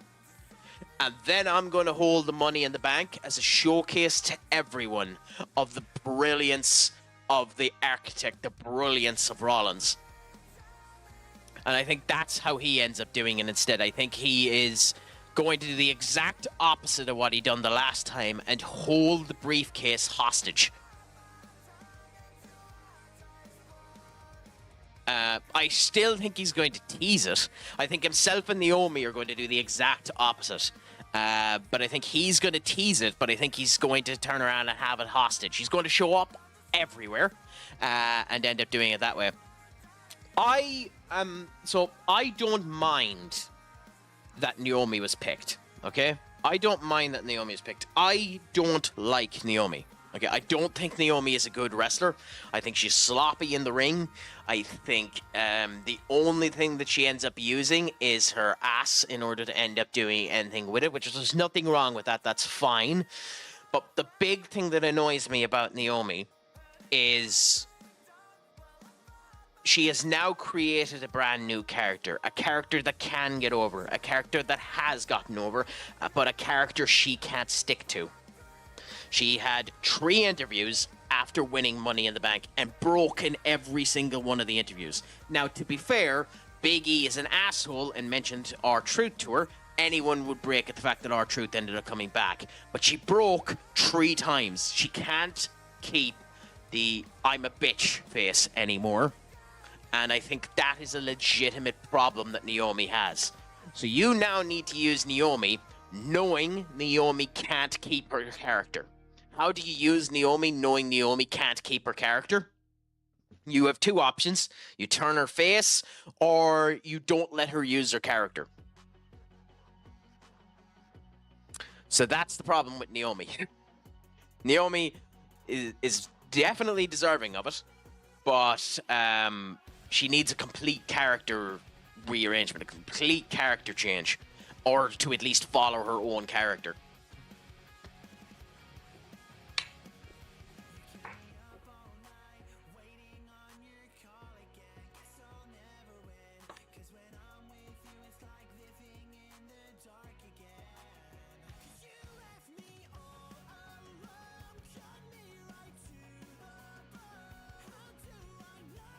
Well, we'll come to that in a bit anyway.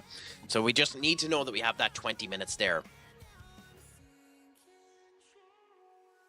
I do, actually. That's the reason why I have Iguana up here. Because now that they own AAA, WWE will be daft not to use them. After this weekend, you know that Iguana has nuclear love. It's all over online. Pop them on Raw and end up doing that. I genuinely think it would be the way you end up doing it. He's going to get knocked out of it straight away, but have Iguana win against Chad Gable in the King of the Ring tournament. Have El Grande Americano come up later on and have El Grande Americano knock everyone out at the King of the Ring tournament. until he fails at the end or goes through in the end. I haven't decided yet. But we'll see. At the moment, Chad Gable has lost to Iguana as a funny way to end up having Triple A there. El Hilo del Vikingo is going to show up in the audience of every single Monday Night Raw for the next wee while anyway, so we're as well continue with it. I think that's the way you end up going about it. Now, do bear with me 1 second, guys. I just need to check on one quick thing, so I'll be back momentarily, so just bear with me.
Okay, I've returned.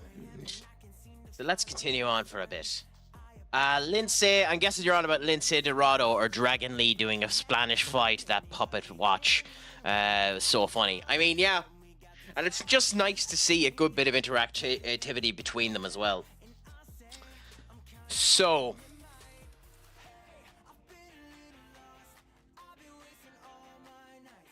we here, before Nikki Bella came out, had the hype for the main event.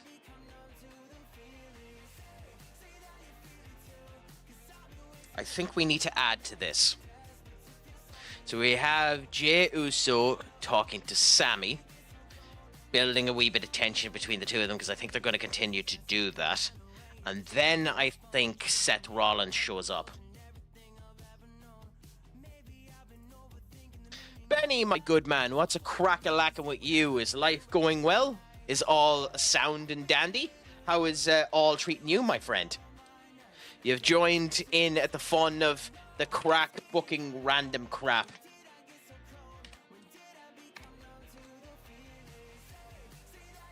Also, by the way, allow me to state that Seth freaking Rollins has his group here, okay? And they have yet to tell me what their group name is. So until I am told in real life what they are called, I am not calling them anything but Rollins's Goof. They're called Rollins's Goof until I'm told differently. Because what the hell are they called? The WWE hasn't told us. Division isn't a bad name, but WWE hasn't told us.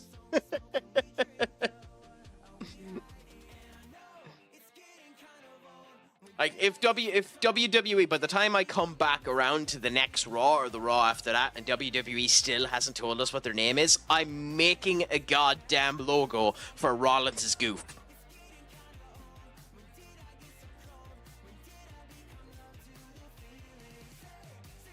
There are a couple of changes I need to make into this as well, by the way. There are a couple of inconsistencies that need to be fixed that we're after noticing, but that'll be done afterwards. Anyway, I think you have them appear. And to Jay. And to Sami.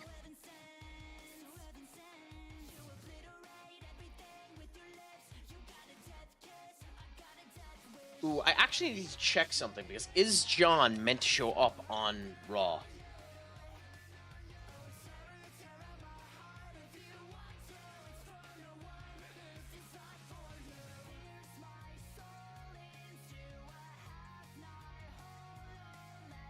It does make a difference.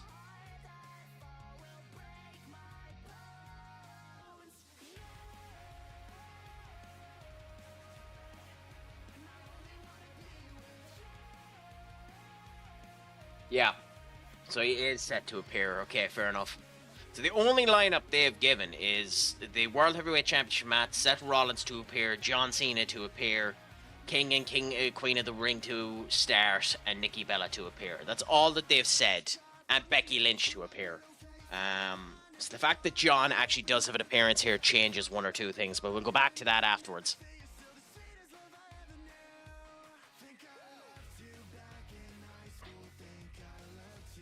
So we'll put that there for now, but we need to have Rollins have his moment. So I think Rollins needs to do it.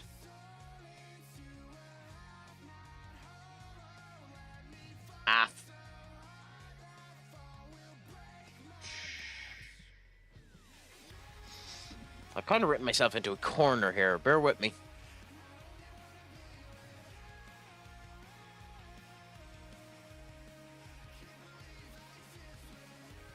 Paul Heyman backstabs everyone, so it would be a perfect name. I mean, the Backstabbers isn't a bad name, other than the fact that you've gotten rid of Carlito, who is the perfect backstabber.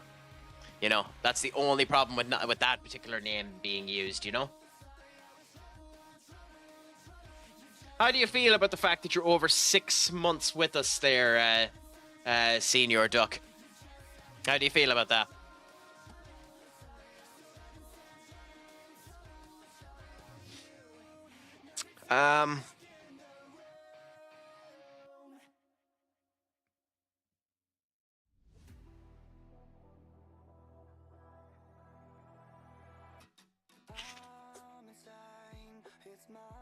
Yeah, I think you do it straight after Cody Rhodes and R-Truth. Yeah.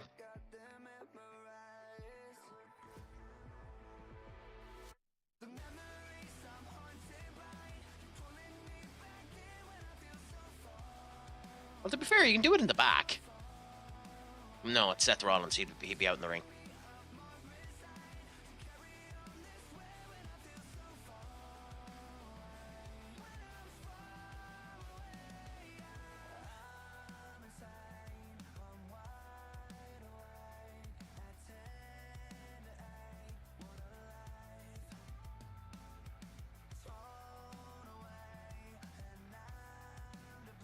Oh, yes, fair enough. Probably. We'll end up seeing me end up being absolutely atrocious about this, but you can end up having the crack and going through it with me.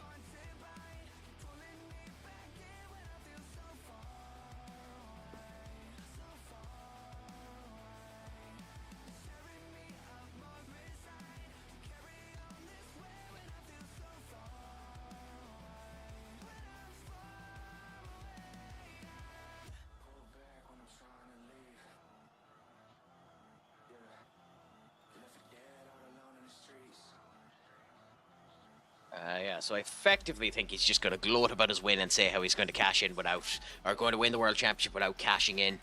Because that's what I would end up doing. Considering you had him win it, and he's the only one who doesn't need the goddamn win, literally make it that he's just not going to use it.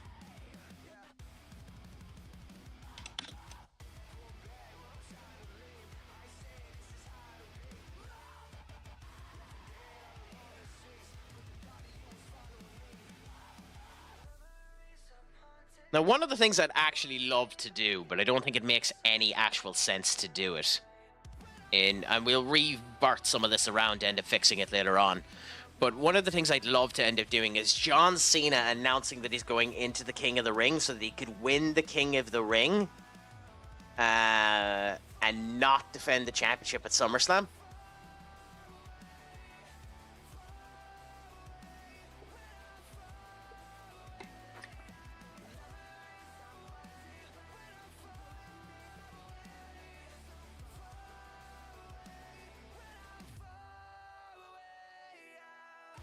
Okay.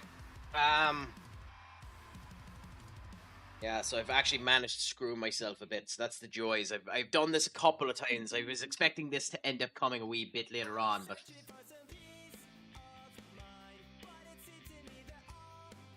well, that'll be what I'll be doing later on when I end up setting up CSEW. I have a couple of the logos and the whole lot set up for it, but that'll be future Craic's bit of fun.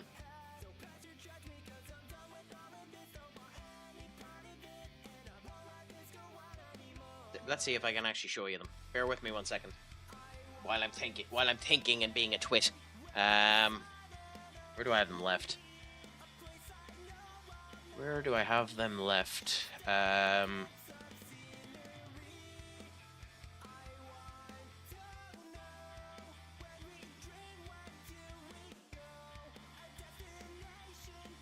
think I put them... Or are they on the other laptop? Yeah, they're on the other laptop, so never mind. I can't show you them here. I have them on the other laptop, so I can't show you them, unfortunately.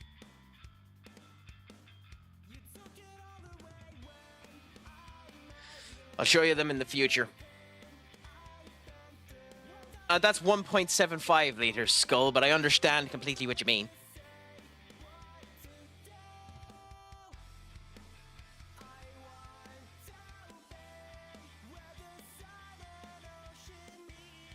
Where did I put it? Yeah, there.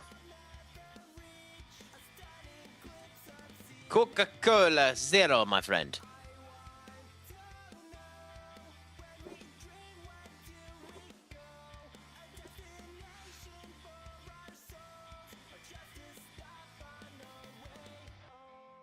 And announces entry of all 3 into the King of the Ring.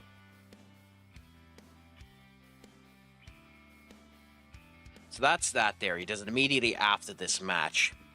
In fact, hits his music as soon as this ends.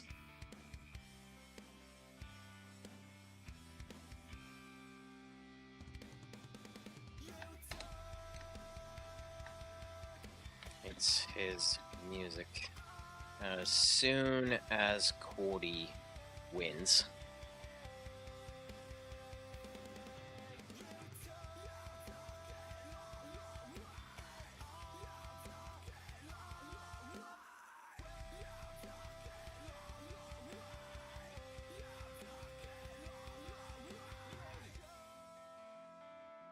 I think... Let's see. So I need to do the timing of this right. So bear with me 1 second. I'm going to bring up a calculator because I need to actually get the timing of this 100% right. So we have 3 plus 3 plus 9. Because I had the timing fine before this, but I don't now. Plus 2 plus 6 is that. Plus 11. Okay, that's a half an hour point. Plus 11. That's 45. It does, but I've screwed up the timing because I have so much other crap done. It has the timing screwed up a bit on me.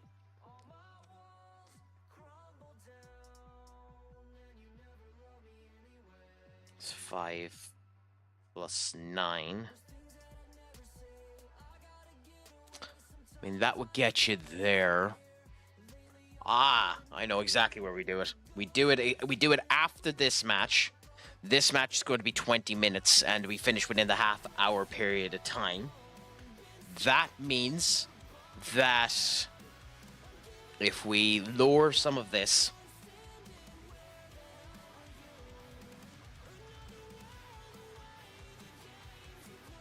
and then lower a tiny bit off that. Bring that down by 1, bring that down by 1, and bring this down by 2. Okay? That would mean here, right after this match where Lyra wins, I think, yeah.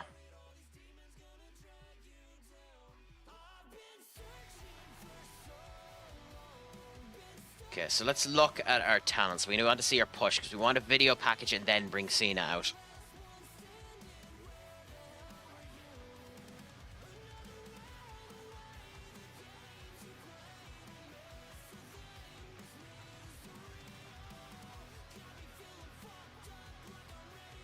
You don't want to mention Bailey. Oh god, that's a kettle of fish. I just have to thinking there. That's probably the match that should. I just have to think that's probably the match that should be at Evolution. Bailey versus Nikki Bella ends up putting a can of worms into all of this because that should be the match that happens at Evolution. Or Bailey wins the Queen of the Ring.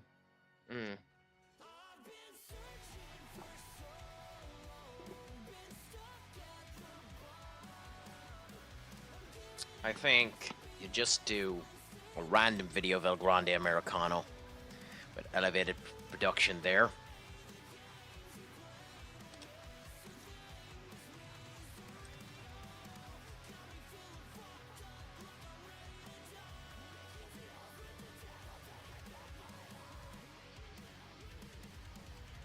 Now you do the Cena segment. At the 2-hour point, you do the Cena segment. So Cena comes out and does his entrance.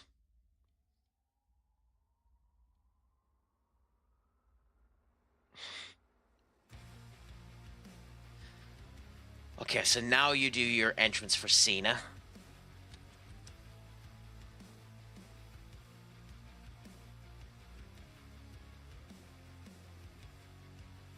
At the 2-hour point.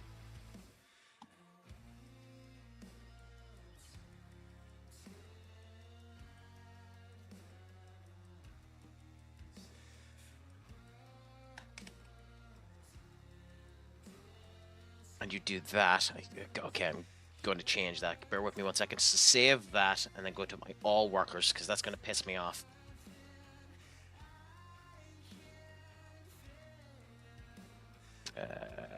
Where's his manager? My roster, so I suppose.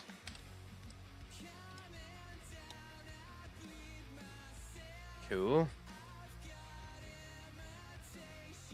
Click to change. None, because that's pissing me off. He's not going to be used for a while. So, and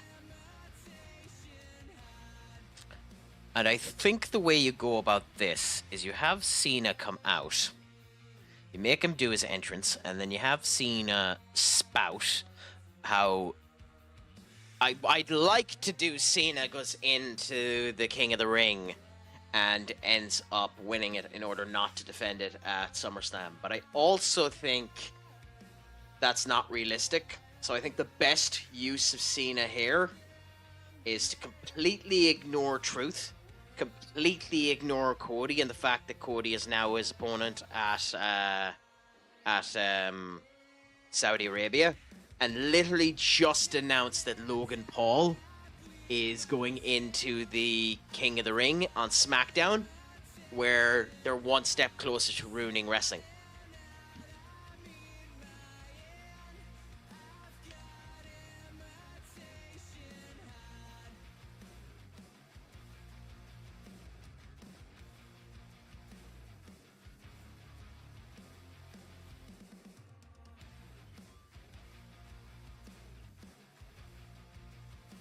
I genuinely think if you want to end up getting heat on him, you do that, because we done this up here where Truth ends up interrupting Cody. Truth says he deserves the championship match, failed to beat Cody. Truth is now upset. Cody now has his match versus Cena. Cena appears later on, ignores everything about it, and basically announces that Logan is going into the King of the Ring.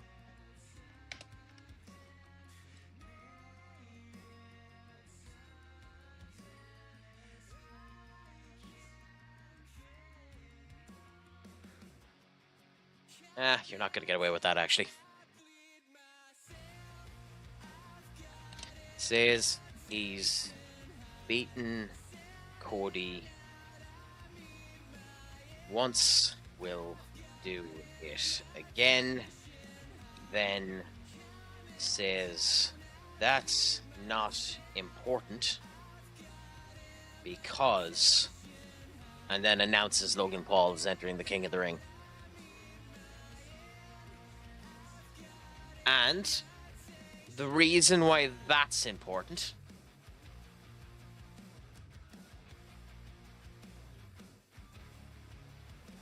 is because as he's about to leave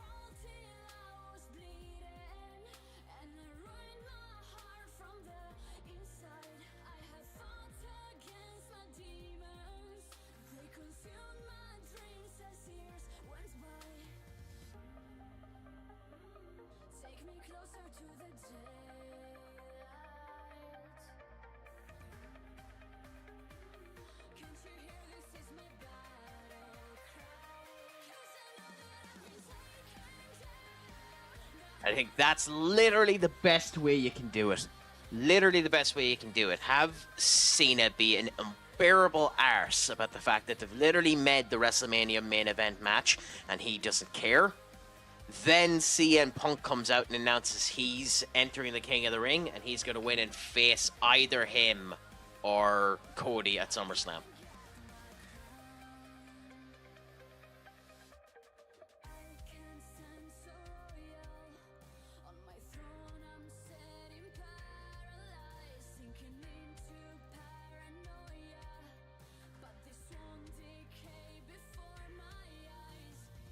And then the minute that he announces that, the minute that he's finished with that, Gunther's music hits and you're going into the main event.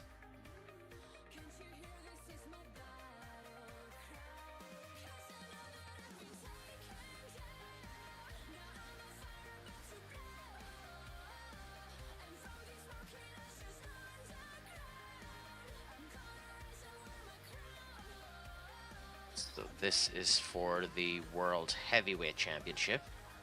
That there.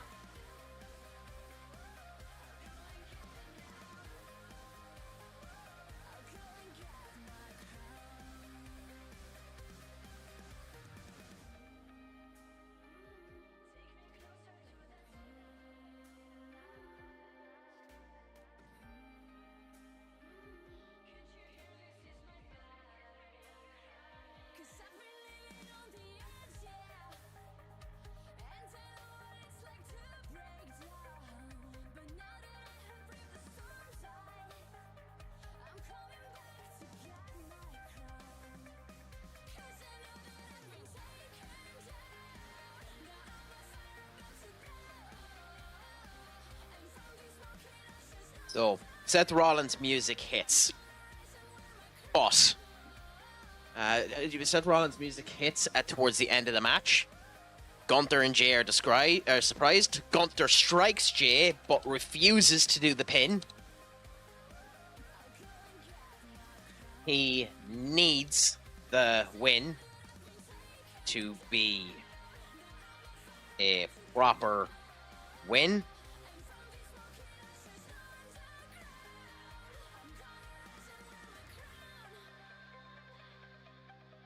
Waits for Jay to get back up. Logan Paul appears, hits Gunther, drags Jay on top, says he's coming for Jay. Because I think Logan Paul versus Gunther is going to happen again at some point in time, but that's how I do the main event.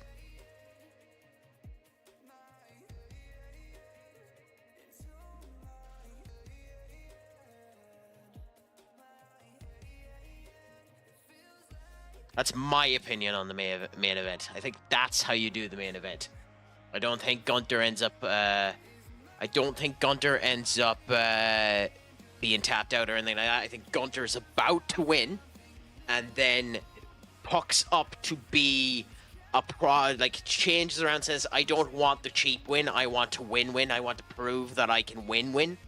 And as a result of that, Logan Paul ends up costing him because Logan wants to win the King of the Ring and face Jay and no one else but Jay.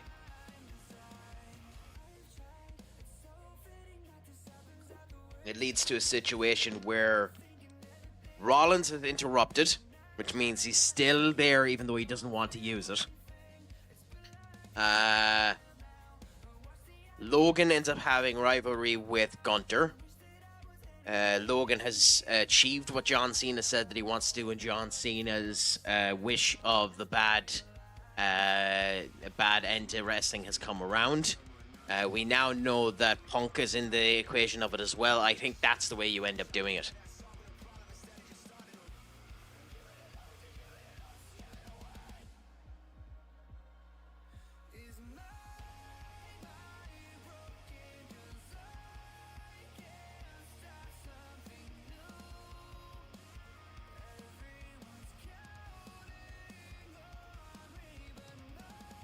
I think you also do this.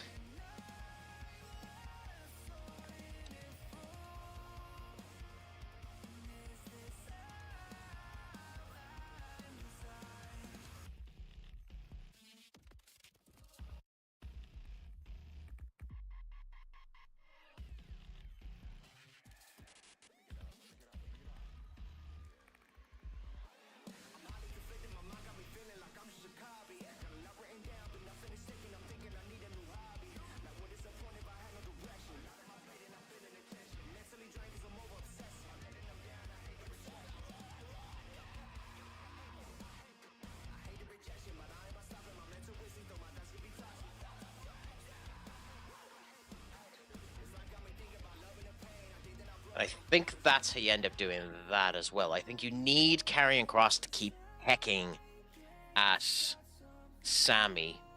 So I think you do that after the El Grande Americano hype video. Then you have Karrion Kross pecking at Sami, considering you know Jey Uso's match is coming up after this particular situation ends up happening. So I think this is the show. You have your Money in the Bank PLE video recap.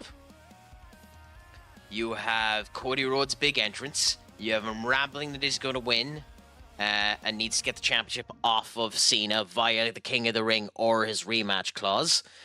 Truth ends up coming out stating that he deserves the opportunity. Pierce comes out and says that he agrees with both of them, and if Truth ends up beating Cody tonight, he takes Cody's rematch clause. If Cody wins, he faces Cena at Night of Champions. Cody ends up winning, but barely in a flash pin.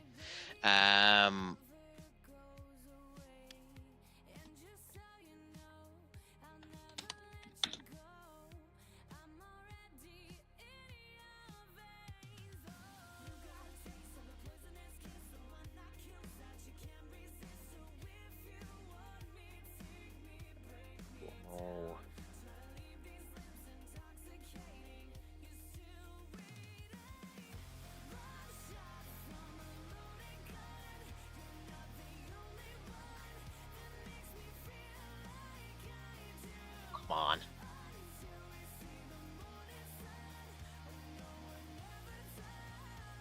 Basically, that.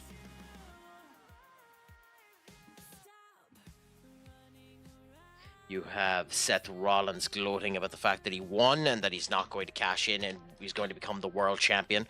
Doesn't state which world champion, but one of the world champions. You then, after that, go back to Chad Gable, going on about how he is great and should end up doing. You have him in the King of the Ring tournament. Dominic Mysterio gloats after he loses, stating that he wouldn't have lost and that he's the best and should be in it. Finn basically makes a joke about it. Adam made a match of Raquel versus Vaquer as the first King of the Ring. Vaquer wins. Liv and Dom tried to help. Liv, Dom tried to help. Rox seemed to help, but her help led to the Bakor win. Dom and Finn look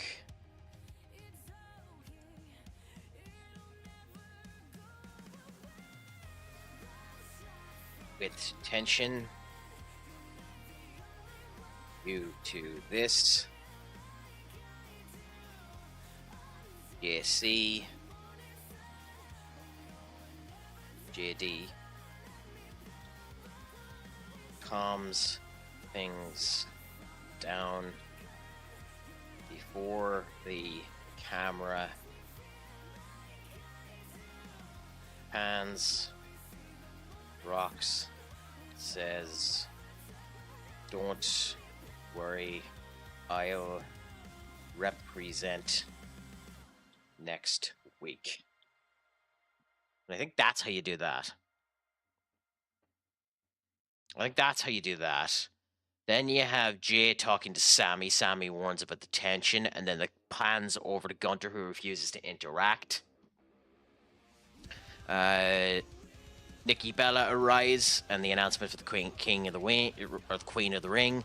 Becky appears with a big entrance, says Nikki's not deserving. Should be the return of Becky Two Bells. Pierce comes out and says that, asks if Nikki is serious. She says yes.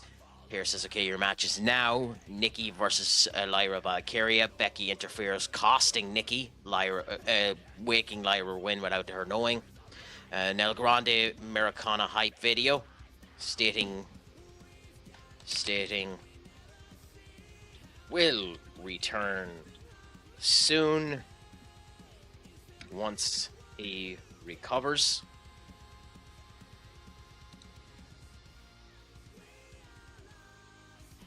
You then have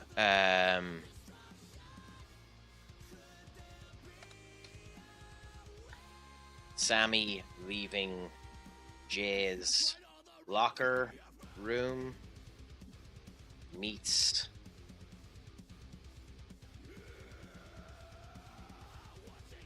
Arian.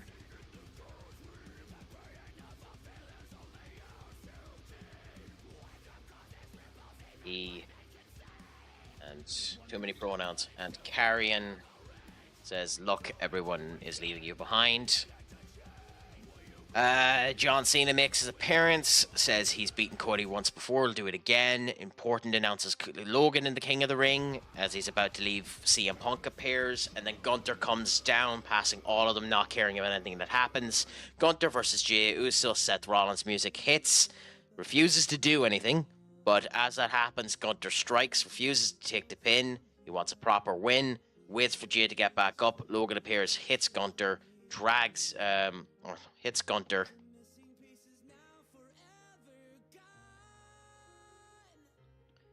Jay capitalizes with spear and splash. Still champion.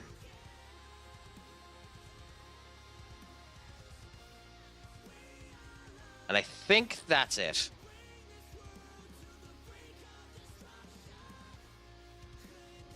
What does everyone think? If there's anyone still here, what do you think?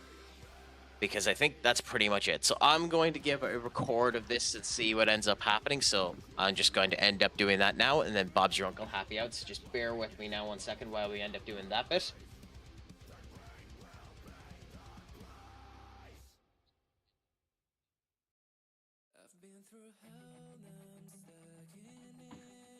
Okay.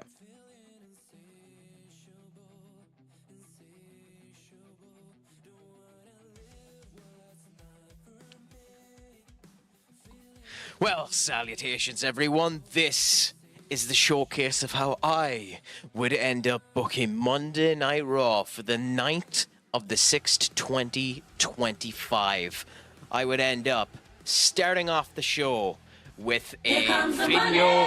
Here we go. Money talk. Video recap of... You picked a horrible time for that. I have to start again because of that.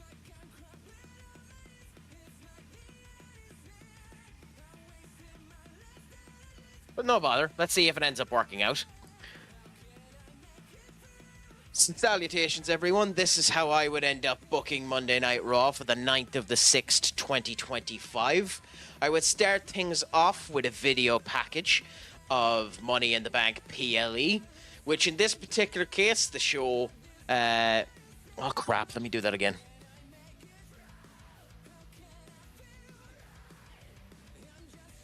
You can tell I'm not good at doing recorded content, can't you? Salutations, everybody.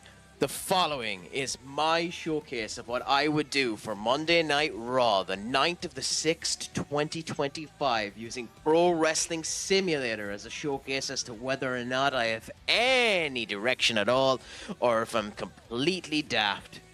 The way I'd end up starting off the show is doing a short but thorough, elevated video recap of all the stuff that was done on Money in the Bank. Getting a good showcase of everyone that ends up coming in, showing off the entirety of the 5 matches in a quick display, the couple of winners, the showcase of the AAA indication for Dominic Mysterio's championship match, and everything ended up coming in.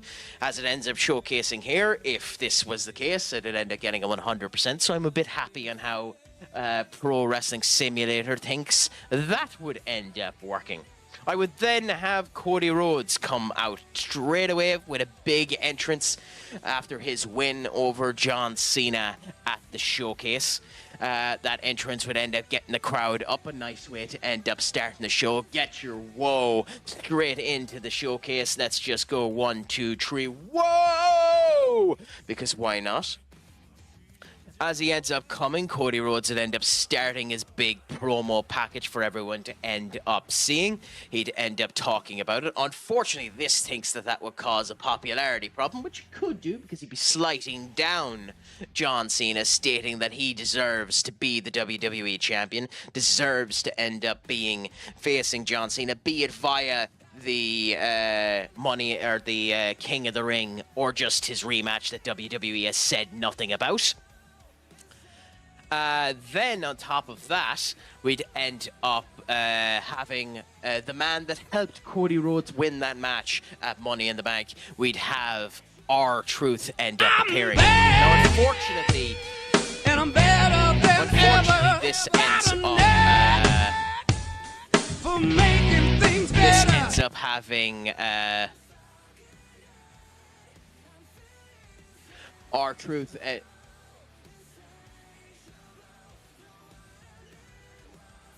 So unfortunately, this ends up having R-Truth end up coming back. Now, based on this, his popularity isn't exactly big, so that's the reason why this ends up giving it a lower value than what ends up happening. But I think everyone will be happy to see R-Truth end up coming true. Truth will come out with no entrance music, the way that he did with the little Jimmy situation. So you don't know how he's interacting because we're doing the swap from R-Truth to Ron Killings, but I think he still needs to be R-Truth for this particular segment anyway myself. He will basically say that he deserves to end up having an opportunity versus John Cena because he gave Cody Rhodes and Jey Uso the win.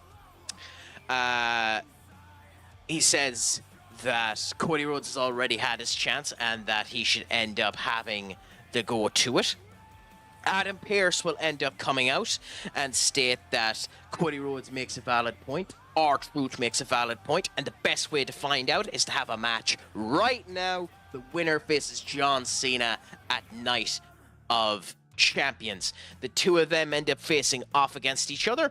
Cody Rhodes ends up getting the victory, but after a contentious matchup, the two of them back and forth with each other, Cody barely ends up getting the win, but gets the win. Inevitably, this will end up leading up to a situation later on. My ultimate goal is to have R-Truth be the special guest referee for that match, and you're not sure whether how his allegiances lie because he wants to face Cena. If Cody wins, he'll no longer get the chance to face Cena, so we'll end up seeing how that ends up going, but as of now, his opportunity has been vanquished by one Cody Rhodes. After this, we end up having bit of a break there ends up coming through, and one Seth Rollins ends up coming down to the ring, gloating about the fact that he is Mr. Money in the Bank. I don't even know if that's PG. He doesn't know whether or not... no, that's not what he does. Indeed. No, so the way that would end up working is he comes down and says he has won the Money in the Bank for the WWE. And that long since it has been here, it has been a way for people to get what they don't deserve, and that he is above using the Money in the Bank, and that he and the entirety of his crew, where hopefully WWE will give us their goddamn name, will enter the King of the Ring, and one of them will face the world champion at SummerSlam, and the Money in the Bank will be wasted this year as it is not needed. It is a supplement, it is a blight on WWE, and we can do better without it. After that is done, and he has finished up his segment, then I'd end up moving on to Chad Gable, who talks about how he ended up doing versus Vikingo, gives a little update on El Grande Americano, who he says should be the Money in the Bank winner, and everything that Seth Rollins said is nonsense and foolish. He states that if he was in the King of the Ring, he would end up winning and becoming the #1 contender for the World Heavyweight Championship. Adam Pearce ends up interrupting and says that it's funny that he says that, because it would have been Chad Gable versus El Grande Americano, but El Grande Americano is unfortunately currently out with an injury for an undisclosed amount of time. But tonight, Chad Gable, you get an opportunity to prove yourself. Next, you have a match as the first match of the King of the Ring tournament. After his popularity over the weekend, we end up having Chad Gable versus Mr. Iguana. In this particular case, they say that the crowd doesn't care. I'm sure the crowd will end up caring, but Mr. Iguana will end up winning the match after an interference from El Hilo del Vikingo and Penta. Ignore that. That's not meant to be there. That's the game being a pain in the arse. I'll have to edit an X into that. Chad Gable ends up losing, is annoyed about the situation, but ultimately this will end up working for Chad Gable, as El Grande Americano will come back at some point in time. After this contest, we end up showcasing back over to the Judgment Day and one Dominic Mysterio, who ends up mentioning that if he was in the ring with any of those luchadors, as the greatest luchador of all time, he would end up winning. Finn Balor ends up cutting in and states, well, you're not in the King of the Ring, Dom, but we do know someone that's in the Queen of the Ring, and says that Adam is after giving Raquel a match tonight. So let's see how you end up doing in a kind of vitriolic, kind of sassy, kind of bratish turn of view. You can see that Finn Balor is being very childish in every interaction that he ends up having. So we end up having Raquel Rodriguez versus Stephanie Vaquer. Stephanie will end up getting this victory there. There'll be a bit of shenanigans in the background of it as well. Ultimately, elements that Roxanne Perez ended up doing will cause a distraction that will lead to a Stephanie Vaquer win. Afterwards, Rhea Ripley will end up coming down, or during which will end up coming down. All of that ends up happening as a way to end up having interaction between the people that were in the ladder match, and all that ends up happening here. Rox basically announced to have a match next week, and that builds up tension with the Judgment Day, and we'll see what ends up happening there, who we end up putting Roxanne Perez against. I haven't 100% decided yet, but Rhea Ripley and Vaquer might be involved in that. We then end up having Jey Uso and Sami Zayn talking with each other as they're going back to Jey Uso's locker room. There's tension between Sami and Jey, and then the camera pans over to Gunther, who just ignores absolutely everyone and goes straight into the into his own locker room, basically showcasing full focus on nothing but the championship. It's after this that one Nikki Bella ends up showcasing up. She makes her big entrance, cuts a promo about how she should be in the Queen of the Ring, thinks that she is a legendary enough in order to do it, announces that she's going to be in it. Becky Lynch ends up interrupting her, stating she doesn't deserve to be in it, and that Becky Lynch deserves to be in it as Becky Two Belts once again. Adam Pearce ends up coming out stating that if Nikki is serious that she wants to be in it, she can have a match right now, and that leads to Lyra Valkyria versus Becky Lynch. Or not Becky Lynch, Lyra Valkyria versus Nikki Bella. Nikki Bella will end up losing this match due to the interference of Becky Lynch. Lyra won't have noticed this interference, and that will come into play later on. But for now, Lyra Valkyria is one step closer to the Queen of the Ring. After that, we have a quick hype video for El Grande Americano stating that he will be back soon once he is healed. You then have Sami Zayn leaving Jey Uso's locker room as Jey Uso is getting ready for his final preparations for the match when he meets Karrion Kross, who says that he's being left behind. John Cena then makes his entrance, stating that he is going to beat Cody Rhodes once again. Nobody needs to worry about that, but he has a better announcement, a bigger announcement for everyone. Logan Paul is in the King of the Ring tournament and will have a match soon. As he's about to leave, one CM Punk makes his entrance, states that he is also in the King of the Ring and he will face either John Cena or Cody Rhodes at SummerSlam in the grandest event of the summer. The summer of Punk is again coming around. And as Punk finishes up a statement, Gunther ends up marching out to the ring, ignoring all of them, ready for his match. Gunther versus Jey Uso. Good match ends up happening. Long match ends up happening. Ultimately, Seth Rollins ends up coming out, not indicating that he's going to cash in, but the distraction causes Gunther to end up hitting down Jey. But ultimately, Gunther decides he doesn't want to win that way, waits for Jey to come back up. In the meantime, Logan Paul interferes. Jey Uso spear splash win, and that's the end of the show there, with Logan Paul setting himself up as the next potential person for Jey Uso if he should win the King of the Ring. And that is how I would do Monday Night Raw, the 9th of the 6th, 2025. Please, in the comments, let me know whether or not this is competent, foolish, a disaster, or if you think it might actually be an okay show, based on how I'd end up putting it down here. The final rating for this particular show would have been given an 89%, gaining popularity based on Pro Wrestling Sim, so it thinks I've done an okay job. But is the game just daft? Either way, I would be interested to know how you end up feeling about it. Let me know your opinion. Attack the Craic in the comments there. Like, subscribe, and let me know your opinion. And until next time, as always, make sure your Craic is 90. Long a fool. And remember,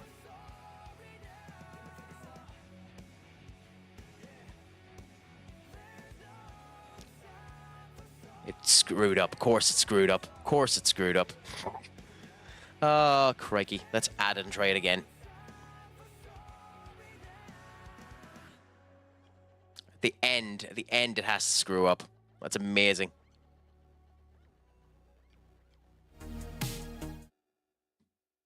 That's genuinely hilarious that screwed up there.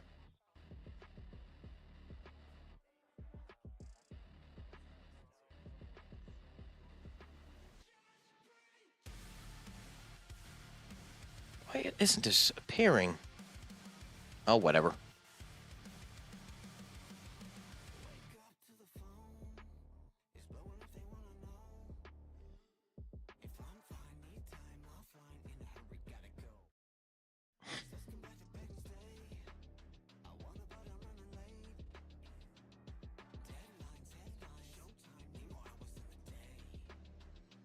And Pogue Mahone. Can't be arsed trying to figure it out. That's typical. Ah, crikey. Why did it break there? It's been working all goddamn day. It's been working every stream for the last 5 streams, and then it breaks there. That is absolutely hilarious. That is actually bloody hilarious.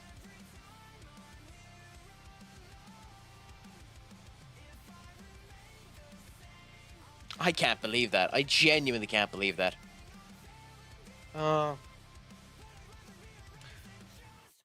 But yeah, what did you think anyway, guys? How did you end up finding it?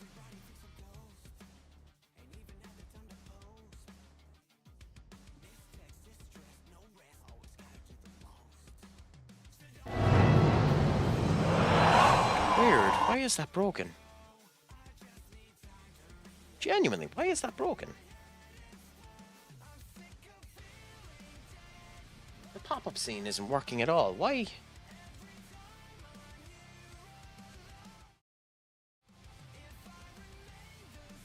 Okay. Oh, I know why. Tit. Had it layered wrong. It was working, I just had it layered wrong.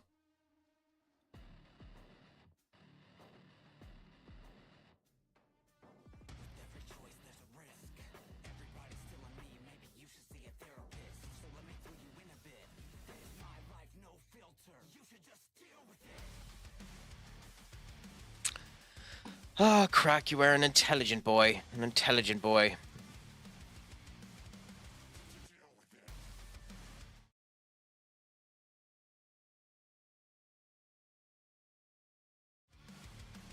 But anyway, just wait for the advertisements to finish and then I'll ask everyone's opinion.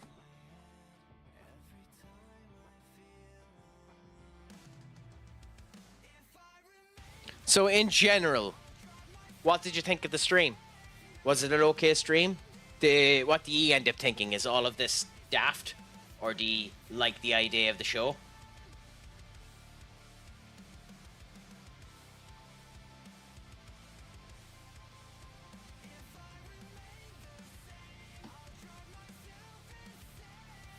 I actually have no interest in doing a Money in the Bank.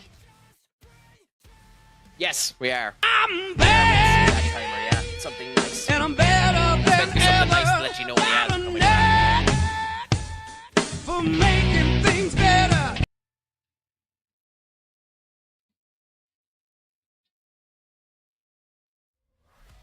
Main event literally doesn't matter. I'm curious. Yeah, that's hilarious that it thinks that's the match you put on main event. I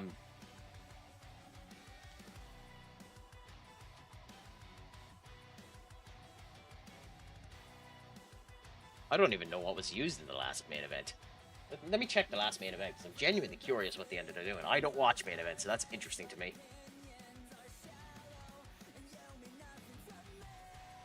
Oh, that makes sense. Fine. Let's just do that.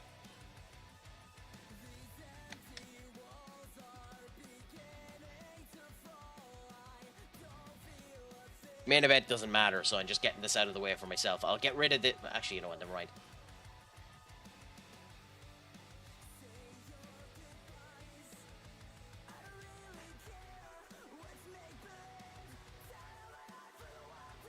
I can't be arsed. I genuinely can't be arsed. So, yeah.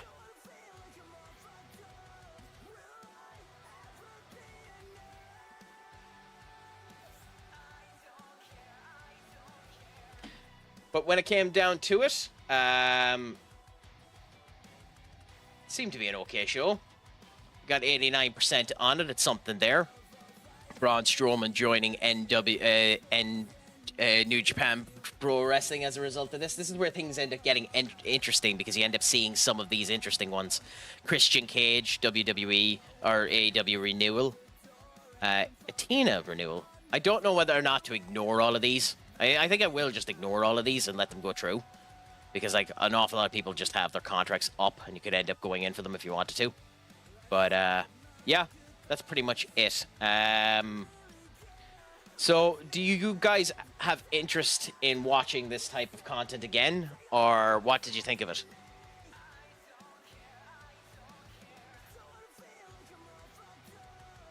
Is it a daft stream? idea, or do you guys? Is there any interest in what was being watched there? Just so I know for myself.